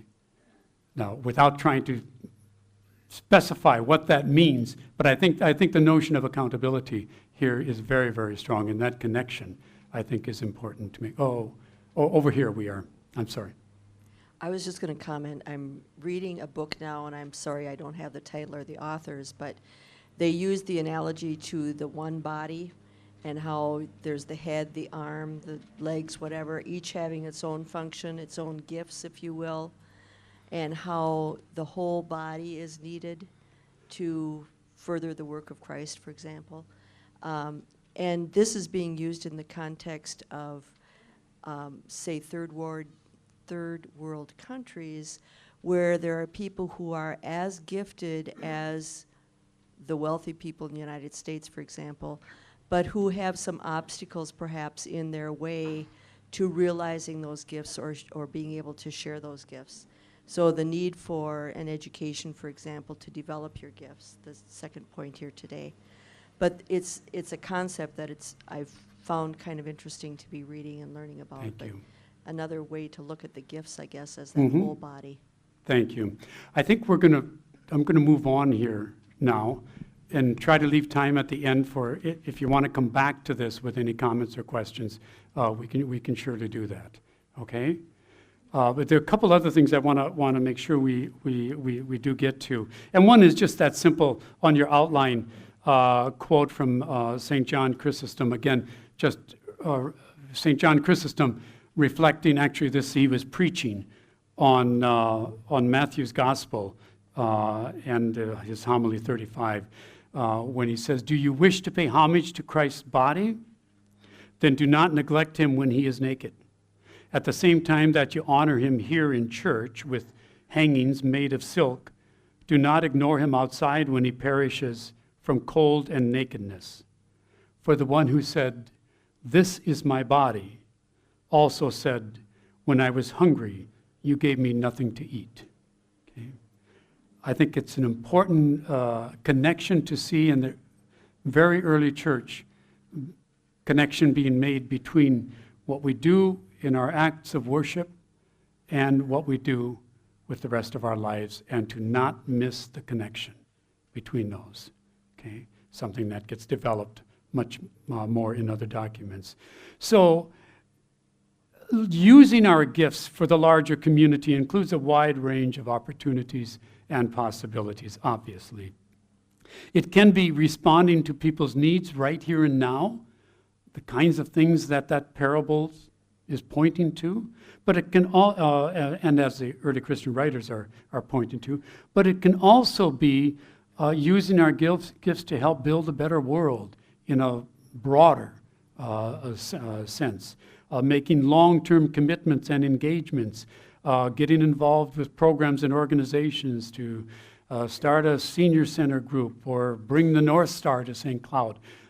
Any such efforts can be examples of things that we get involved in and use our gifts for the larger community. It may be focusing directly on social justice issues, as so many of you have done, I know. It may be getting involved in units of government, city council, state legislature. It may be running for public office, okay? Using our gifts for the larger community in that way.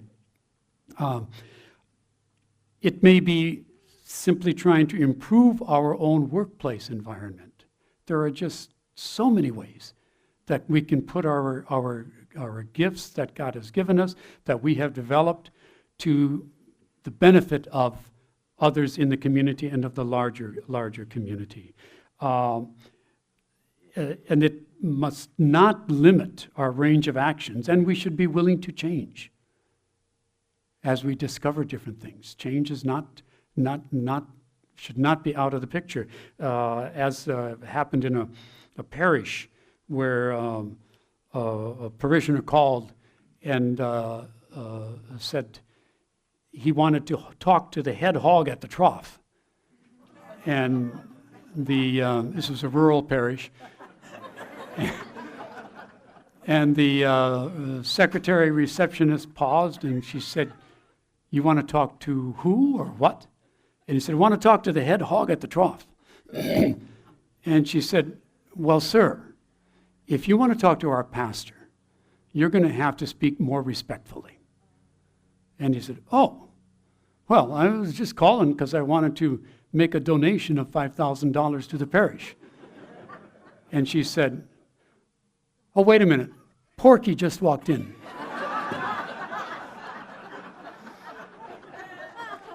We do have to be willing to change sometimes in putting our gifts to use for others and for the larger communities.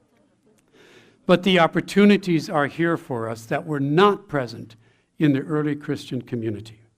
Okay, Jesus, in his time, in his place, under the tyranny of Roman rule, many of the early Christian writers and theologians also not living in what we could call participatory democracies, the opportunity for them to be involved in governance, in changing problems in systems and institutions, was really not there.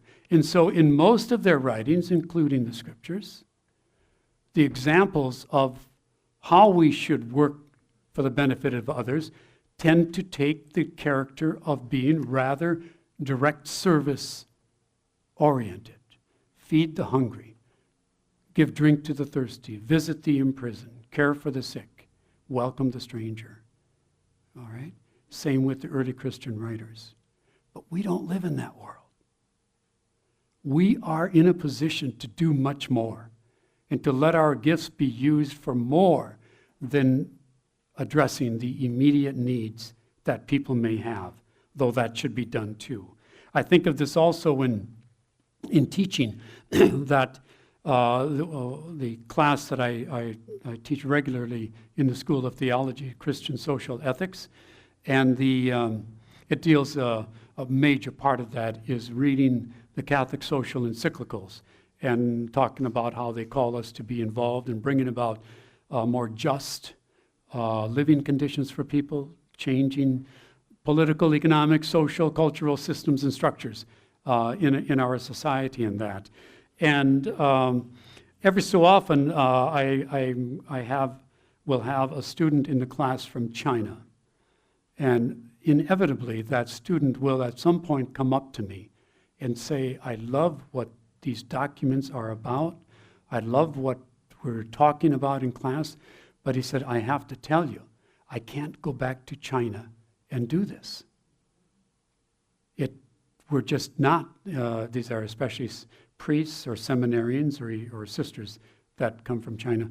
But they will be very honest and blunt in saying, that with the government system that we have, we as individual Christians or even leaders of our local churches are not in a position to do that. And it just makes me so appreciative of what we are able to do in our society and in our culture, in working, in getting involved, in using our talents and our gifts to try to bring about better living conditions for everybody.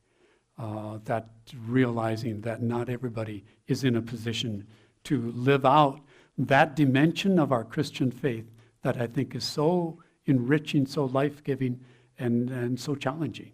But it's possible for us to do so. So we have few such limits on us to be able to do that. So how do we do this in terms of using our gifts for the larger community? I want to point to two ways that I think are especially important. That is the local and the global. Two ways, obviously that covers everything, okay? But one of the ways is simply responding to what is in front of us in our neighborhoods, helping create or to improve living conditions in the places where we live and work. Being available, being engaged, using our gifts in our local settings. That's the practice of local stewardship. That's the practice of using God's gifts in us to make life better, not only for ourselves, but for those around us, and doing it locally. The benefits of that, I think, are pretty obvious. That is that we know issues, we know needs, and we know the context for those needs. And so we're in a fairly good position to get involved, to respond to those needs or those challenges that come up. And we're able to respond and engage frequently. And I stress this, I think it's so important for us to recognize that's the first and primary place to use our gifts, is in our own local communities. Now I know there are risks with that. Risks that the positions we might take on issue may put us at odds with people we know and like. That's very difficult. And that's why sometimes it's easier to be supportive of or in some way involved in things happening in another part of the world. But this is real here too. Another risk is just experiencing resistance because people know us and they know things about us. Right? And that reminds me of Jesus and his trying to do something in the local community that didn't go terribly well. When he began his public ministry in his hometown, and he went into the synagogue in Nazareth, announced his ministry by reading from the prophet Isaiah, and the grumblings among the elite in the synagogue there were, what were they? Say, we know this guy. Isn't this Joseph's son? Like, who is he to be saying what he's saying? And then when Jesus went on to point out that prophets are not welcome in their hometown, and that your fathers persecuted the great prophets of the past, what did they do? They took him to a cliff, planning to hurl him off the edge of the cliff. Okay, so there are risks involved in doing local work. I don't think too many of us face that kind of a risk, but it does kind of reflect what can happen.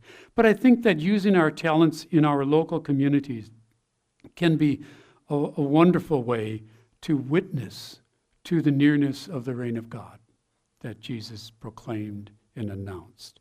The reign of God is near, repent and believe in the news. And that our faith in Christ becomes evident in the acts of love that we show to others. And that others are able to witness and to see us doing this more communitarian expression of our faith. Using our talents and resources to help individuals around us, or more structurally to improve communities in which we live, work, learn, and recreate. It demonstrates to others around us that we get what it means to be Christian, that we get what it means to be a disciple of Jesus Christ. To love and serve our neighbor is central to our identity as Christians. And practicing local stewardship, if we can do that, puts us in direct contact with people we're helping, as opposed to writing a check for some relief program in another country, which I'm not criticizing, but I'm just saying something different is happening here if we do something locally. And the chances are that we will be changed ourselves if we enter into that kind of activity with the love and the openness that we need to have, is that our interaction with the person or the persons we're reaching out to be of some help to, they're going to have an impact on us as well. Years ago, when I worked with the Campaign for Human Development in its earliest years, one of the things a lesson I took away from that was how people are changed and how they learn. If you're not familiar with it, the Campaign for Human Development provides about, I think now it's up to about $7 or $8, maybe $10 million a year in grants to self-help, social change, poverty programs around the country. But it also carries out a justice education program. And during our first 10 years, we were first putting out publications and materials for Catholic parishes and dioceses to use to help Catholics in parishes to maybe change their attitudes about people who are living in poverty, and to see them differently and to see themselves in relationship to them differently. And then after a few years, we started something else, and that is designing projects where local parishes would have some would develop some connection with a poverty project that we were funding in that geographical area. That the people in a particular parish would spend time with that project, working with that project, and that there would be that kind of exchange. And the potential was realized in many cases of people being able to have their hearts and minds changed simply by having that direct contact with the people they were trying to help.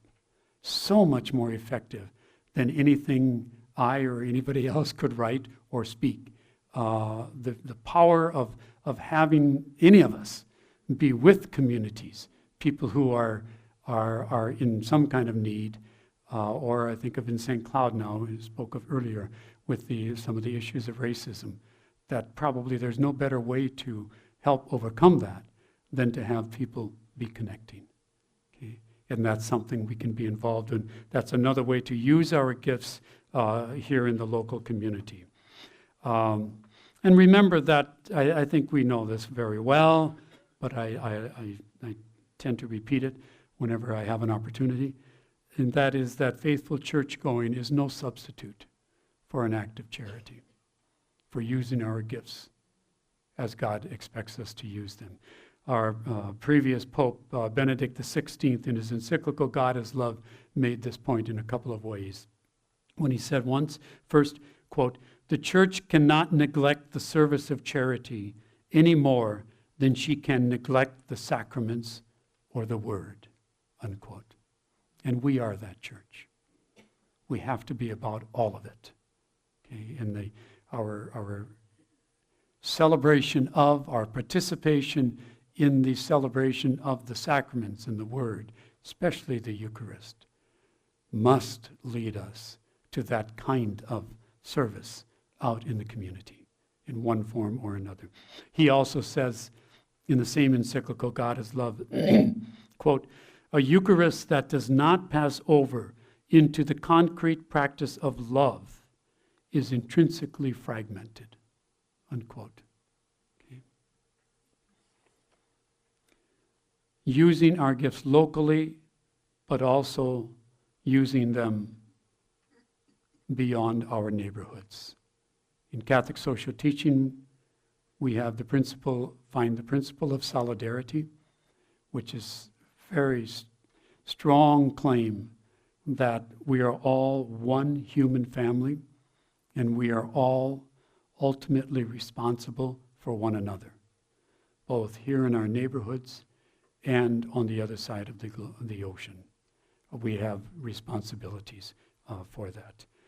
I think in the scriptures, the parable of the Good Samaritan is a good message for us on this point, in that the Good Samaritan was reaching out to help a person who was very different from himself, one despised, or he was one despised by the people person he was helping.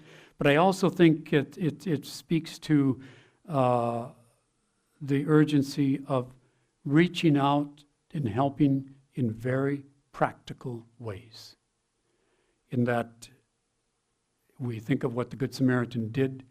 He didn't simply stop on his journey to see the man in the ditch, suffering, and wish him well and express his regret. He bound up his wounds. His act of love was very practical. He bound up his wounds and he took him to the nearest innkeeper. And he paid the innkeeper. And he told the innkeeper he would pay him more on his return if the innkeeper had to provide additional help to this poor man. So that God's love in us to work for a better world is another way of thinking about how we use our gifts for the larger community. And we do this because God already has loved us, and we respond to this love of God for us by imitating God's love in our dealings with others. And there are just countless ways I know that so many of you are already doing, and that we can figure out how to do, especially today. Especially, and I say especially today because of the possibilities for communication. With the media, the social media, we know what's going on anywhere in the world. And we know what's happening, the current crisis I've mentioned before, with the refugees from the Middle East desperately moving to Europe. We're not unconnected to that. We have a connection to the strife and the wars that led to this crisis. Okay? And there are things we can do here at home in terms of our nation's public policies, our contact with our legislators. I'm not sure what they are, but I'm just saying that some of us may have gifts in that area that we want to take up and try to serve our fellow human beings by using our gifts on issues like that. The last thing we can do is remain indifferent. I think that's what Matthew's gospel, the second parable, is reminding us of. I was hungry, I was thirsty, and you didn't help me. We cannot remain indifferent. And we have the gifts and ourselves and the communal gifts that we are and in our society to make to make some real differences. I think also of John, the first letter of John, chapter 3, the statement, "How does God's love abide in anyone who has the world's goods and sees a brother or sister in need and yet refuses to help?" How does God's love abide in that person? And I think we could paraphrase that and say, how does God's love abide in anyone who has the capacity to make a difference and yet refuses to engage? We need the courage to act. I know we can have fears. I have a lot of fears when I'm faced with the possibility and the option of getting involved in things. I always do, especially if it's a challenging issue. Fears of failure, fears of how others might look at us, fears of moving out of our comfort space. Just don't want to get involved. It's too easy not to. But I think it's worth keeping in mind somebody like the prophet Jeremiah, and who was called by God to announce to Judah at a time when both Judah and Israel were facing tremendous social upheaval and violence in their areas, called on to announce to Judah, particularly of the coming wars and devastation. And you remember Jeremiah's response to God. He resisted the call, said, I do not have the skills. I can't speak to the leaders and point out how they have offended you, my God. I can't speak to the people and point out that their relationship with God is broken and that their doom is drawing near. I can't do that. And God's response was one of total reassurance. I am with you, and I put my words in your mouth.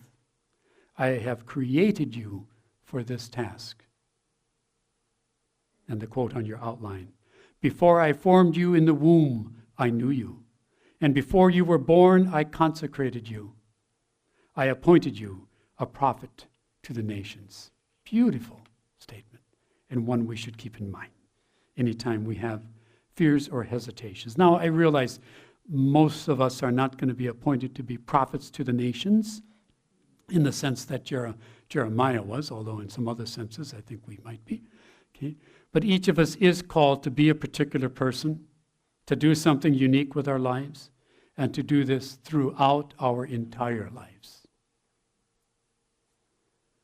We are given what is needed to live this calling. And we need to discover, nurture, and utilize the gifts that have been planted in us since birth. We must answer this biblical call to stewardship again and again and again. And I think one practical way then, finally, to do this is to follow our interests, something I mentioned earlier. What directions do we go? How do we determine, as we were talking earlier, what our gifts are, but now how do we determine where best to use these gifts, on what challenges, what opportunities, what issues? How do we know? Well, it's not likely that too many of us are going to be enlightened on this question by a burning bush or some kind of a beautiful vision on the top of a mountain, though we can be inspired in nature, right? There are other ways, obviously. And I think sometimes people will tell us, we should get involved. You should get involved in this. You should get involved in the racism issue. You should get involved in the climate change issue. You should get involved in the issue of religious freedom today. Sometimes a couple times, I shouldn't say sometimes, a couple times it's happened to me speaking in parishes that somebody will say, why don't we get all the Catholics to work on this issue? Wouldn't we have a lot of power? And usually they're referring to the abortion issue, stopping the abortion issue. And I think that, yes, we would have a tremendous amount of influence and power if we did. But the reality is that I don't think that we as a community work that way. And I don't even think it's best to expect everybody to be working on the same issue. I think we have to, with our lives, we have to live out what is right for us and determine how best to use the gifts that God has given us. And I think we determine that by paying attention to the interests and the passions that we have. What are they? Where do they lead us? Because I say that because I also believe that God gives us the gifts and the talents and the skills that match those interests. Sometimes that may not be the case, but I think for the most part that is going to happen. And so I think it's extremely important that we recognize, as part of the earlier comments, recognizing our gifts. And one way to recognize our gifts is to be attentive to what we're drawn to, what attracts us, what issues, what people, what concerns. And chances are we've been given some skills to work on those. I think there generally is going to be a match between our passions, our interests, and the talents that God has given us. And so I also caution about pressing other people to take up my issue. That may not be their issue, however important my issue may be. And I recognize that in the moral scheme of things, some issues are bigger than others. But I think it's awfully important to respect where every person is and let them honor God by using the gifts they have been given in a way that they can do the greatest effect. If we do that, I think that the needs of the church, society, and the world will eventually be met. Okay? Especially if we all act on what we've been given. And here I think of, and quote the last quote from St. Paul again, 1 Corinthians. Now there are varieties of gifts, but the same Spirit. And there are varieties of services, but the same Lord. And there are varieties of activities, but it is the same God who activates all of them in everyone. To each is given the manifestation of the Spirit for the common good. You need to add those two words. They somehow escaped in the copying. Okay? All of us, within us, as a community, as a faith community, as a town, a community out there, all of us have been given many and sometimes very different gifts. And that's necessary for our communities and for our church to thrive, assuming that we all use those gifts and follow them and put them to work. And I think that's just a beautiful expression that St. Paul gives us, and I think you know it. 1 Corinthians 12, he goes on to talking about what many of these gifts are and how all of these gifts together really build up the body. Okay? And that's what I think we're called to do. So I think that if each of us does what we are drawn to, and if each of us uses the gifts, the talents, and the skills that we've been blessed with by God, we will contribute to the building of the church and the larger community, as St. Paul urges the Christian community at Corinth to do. If we do what we have been given, the ability, if we do what we have been given the ability to do, we will become the persons that God called us to be. There is no question about that. And we will contribute to building a world that more closely reflects the love and mercy, the justice, and the peace of God. Let me stop then and invite any comments or questions that you may have. Grace, are you with us? Grace is always with us, theologically and... Okay, please.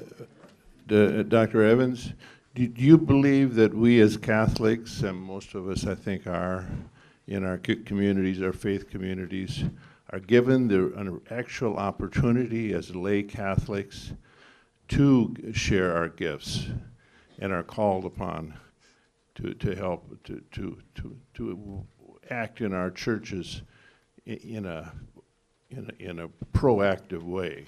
Do you think we're really given that opportunity? Yes, I do. I really do. We may be frustrated at times. We may run into roadblocks. We may experience times when our gifts are not appreciated and not recognized either by fellow parishioners or by the leadership in the parish. But I think for me the thing is, in terms, I like the word you're using, the opportunity. I think that if I experience that it's not going the way I want it to, or that I have some gifts that really don't seem to be appreciated around here, I also think that I guess I would use the word an obligation to try to find other avenues and ways to make it happen. Especially today, I think there are just a lot of opportunities for that to happen. You wanted to come back. Can I maybe phrase it a little differently? Okay. And say, do you think that the clergy and the church administrators are asking for people to come forth with their gifts? My experience has been yes. I mean, my experience in church, in a lot of churches, I also, in my experience, hear from people, have heard from people, have talked with people where that wasn't the case. And so I think my answer to your question is that it can depend a lot on the parish and on the church leaders that you're referring to. I don't want to paint this as a rosy picture and everything is perfect in terms of us being provided the opportunities to have our gifts used in service to the church. It isn't always that rosy, I know that. But I think there are opportunities. Okay. It really does depend. I think that the opportunities, as you say, are there. And I think sometimes we as individuals don't take those opportunities. There may be committees in your parish that, I don't know if I want to do that. I don't want to commit. That you could be on if you just join the committee. And I think it's our responsibility to look for these and to find them because they are there. Others? You've made a point of... Can't hear you. You've made a point of recognizing the gifts God gave us and the obligation to use them. And I think that's a very important point, which maybe we should think more about. I guess I, for one, really haven't considered it as much as I should have. But anyway, the idea of in relation to the corporal works of mercy. This fellow over here brought up the situation of the Somalis. Well, he didn't mention the Somalis, but the needs of the people, homeless, hungry, and whatnot. And it's, of course, everybody knows that we have an obligation to help the needy.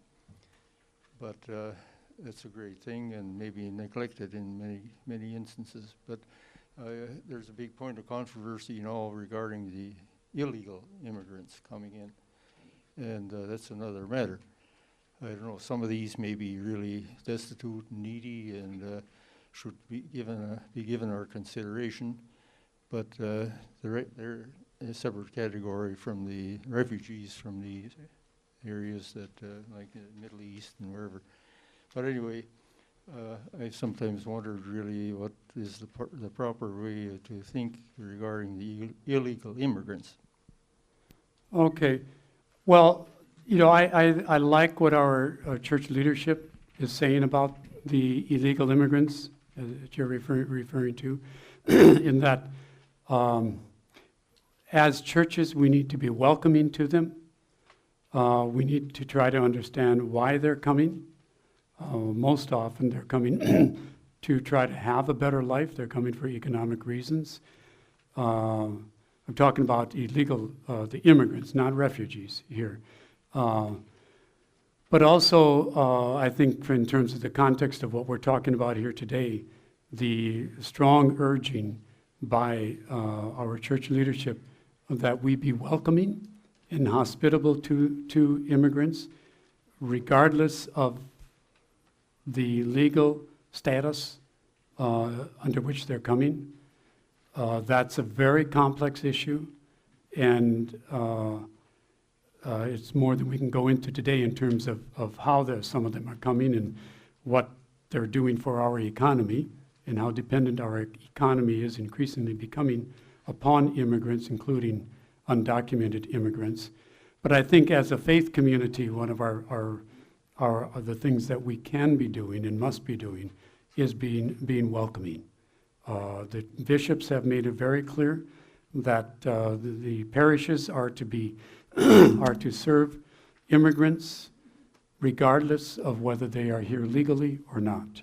And I think that's the only position that we can take. Okay. My name is Mark. Thank you, Dr. Evans, for this presentation on gifts and stewardship.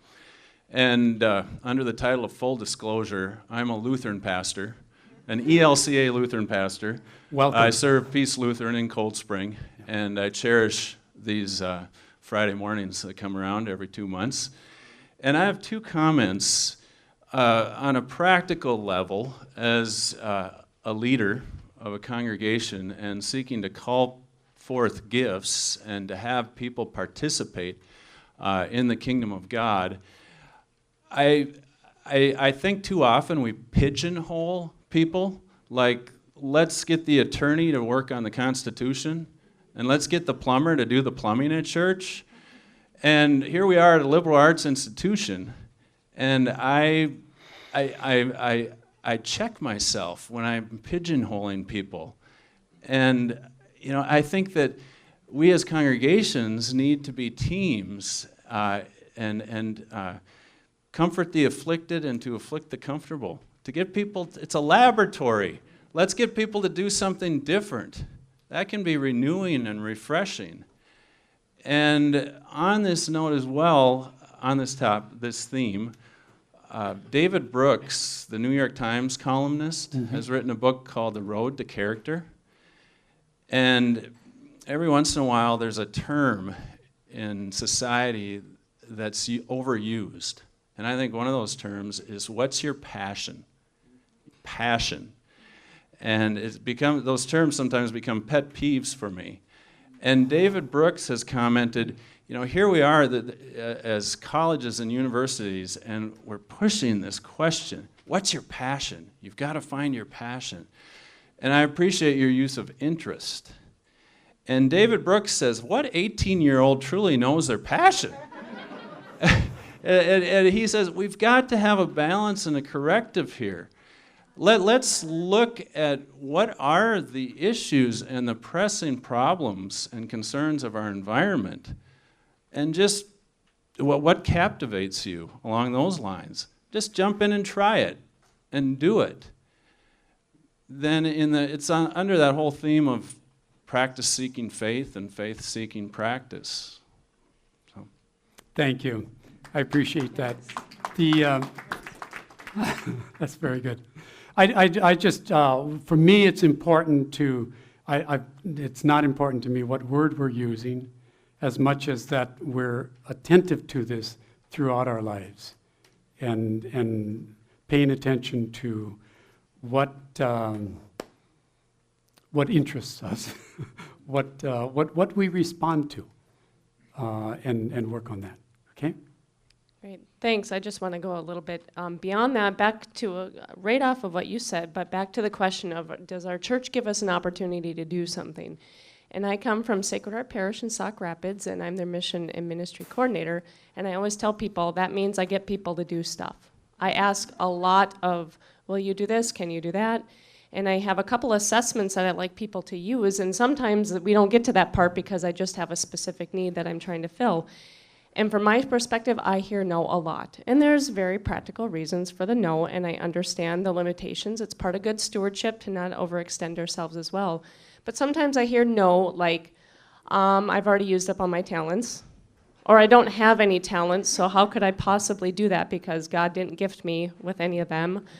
And some of those are, I just don't have the time. And I agree with some of those. I'm guilty as well. I'm a busy mom. But some of it is making the priority. When you understand stewardship, that it becomes a necessary thing for you to share your gifts. My 9-year-old son, we go to the nursing home in Sauk Rapids every week, and he has befriended a cantankerous 80-year-old woman. Nobody likes her on her wing. And I mean nobody. And I know her family, and they all can't stand her, and she's waiting to die, and they all know it, and she lets them know it. But every week he comes, and that's the only time she smiles because she refuses to go to Rosary unless Alex goes to her room to pick her up, to bring her, and bring her back. And all the nurses are like, that's the only time she smiles. Even her family will say it. And she refuses to leave the room unless Alex comes to get her. And I said, then you better start praying that Alex doesn't get sick. But, you know, it goes back to the little things. It's those little small things. A 9-year-old, no, cannot change the world, but he is making a difference for that 80-year-old woman who's just sitting in her room waiting to die. And they have this nice little relationship, and it just makes me smile to sit and watch them. Night and day they are, but they hit it off. So it's about making that priority, and sometimes it's answering the call. I've had people, I've asked them, and I say, why don't you pray about it? Give it some thought. I don't need a yes or no on the phone right away. And then sometimes I get the yes. I just tried it. By the way, he's going to be speaking at our parish this Saturday. That's exactly what we're talking about. So we're going to exchange numbers later. So thanks. Thank you. Your son is helping that woman, and no doubt she is having a formative impact on him as well. Yeah. Okay. You're in charge of the time. We're done? Or is there one last dying comment? Yeah, I was thinking along the line you just ended with in regarding of what you were saying earlier about responding to what's in front of us. That helped me a lot because I already feel like I'm depleting my heart through the day in my work, my ministry. And so what I need to work more on is naming what already is going on that I'm helping make different and helping those around me in my work site, and that was just really hopeful. Good. Well, I want to thank you all. I really appreciate it. It's an honor to be with you. I know so many of you, and so many of you are doing such great things out there with your gifts. So thank you for coming and for letting me be a part of your time here today. Appreciate it.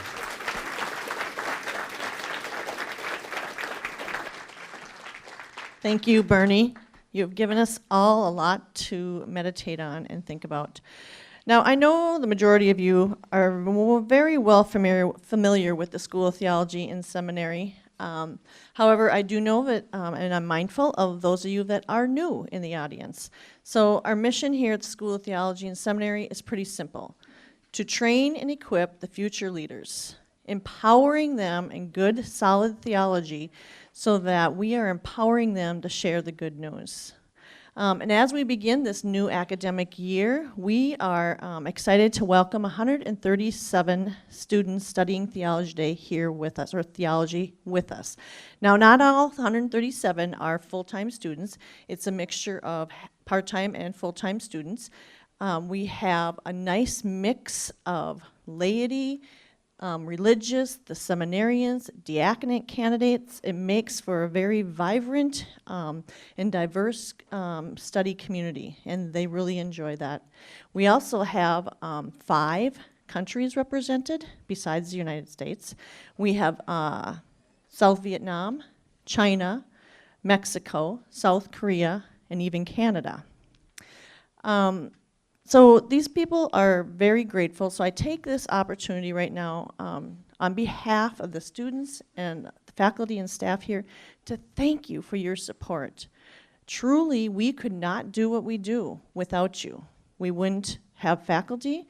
We wouldn't have scholarships, where most of our students count on the fact that they get scholarships to attend. And these theology days, even though they are free to you, because we feel that is a very important part of our mission, they are not free. And so your support also helps us to be able to continue these theology days to enrich you, who then enrich others in our community. So thank you. And so now my gift is to ask you to please give prayerful consideration of how you can help support the School of Theology. Maybe it's today, and there's an envelope provided for you in your envelope. Maybe you need to think about it, and you might be tugged when you receive my letter in the next few weeks, our fall solicitation. However, I want to point out something new we created this year. Maybe you can't give to us right now, and you're saying, Grace, I really wish I could. We have developed a planned giving brochure that's in your packet, and you might have received it already this summer in the mail. There's other ways that maybe you can give a gift after you leave to go to be with the Lord that will be a legacy you can leave here. So I just wanted to let you know that. So please consider a gift. Be praying for the students here, the faculty and staff, as we venture into another academic year. And now we will pray, since we have some time. There's a lot of other material in your packet that I hope you take some time to review it. There's another event coming up here soon, September 24th, with the Pope coming. We actually have planned activities here on campus, so take a look at that.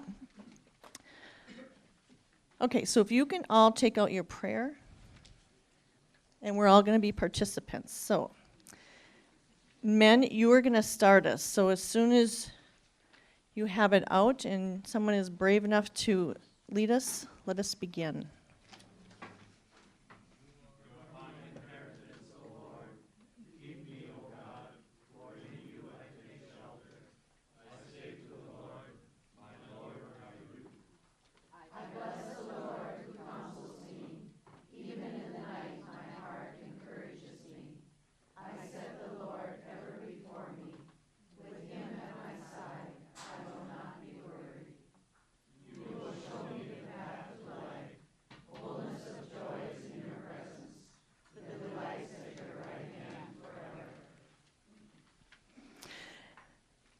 Let us pray. O God, giver of life and source of our freedom, we are reminded that yours is the earth in its fullness, the world and those who dwell in it. We know that it is from your hand that we have received all that we have and are and will be. Gracious and loving God, we understand that you will call us to be the stewards of your abundance, the caretakers of all you have entrusted to us. Help us always to use your gifts wisely and teach us to share them generously.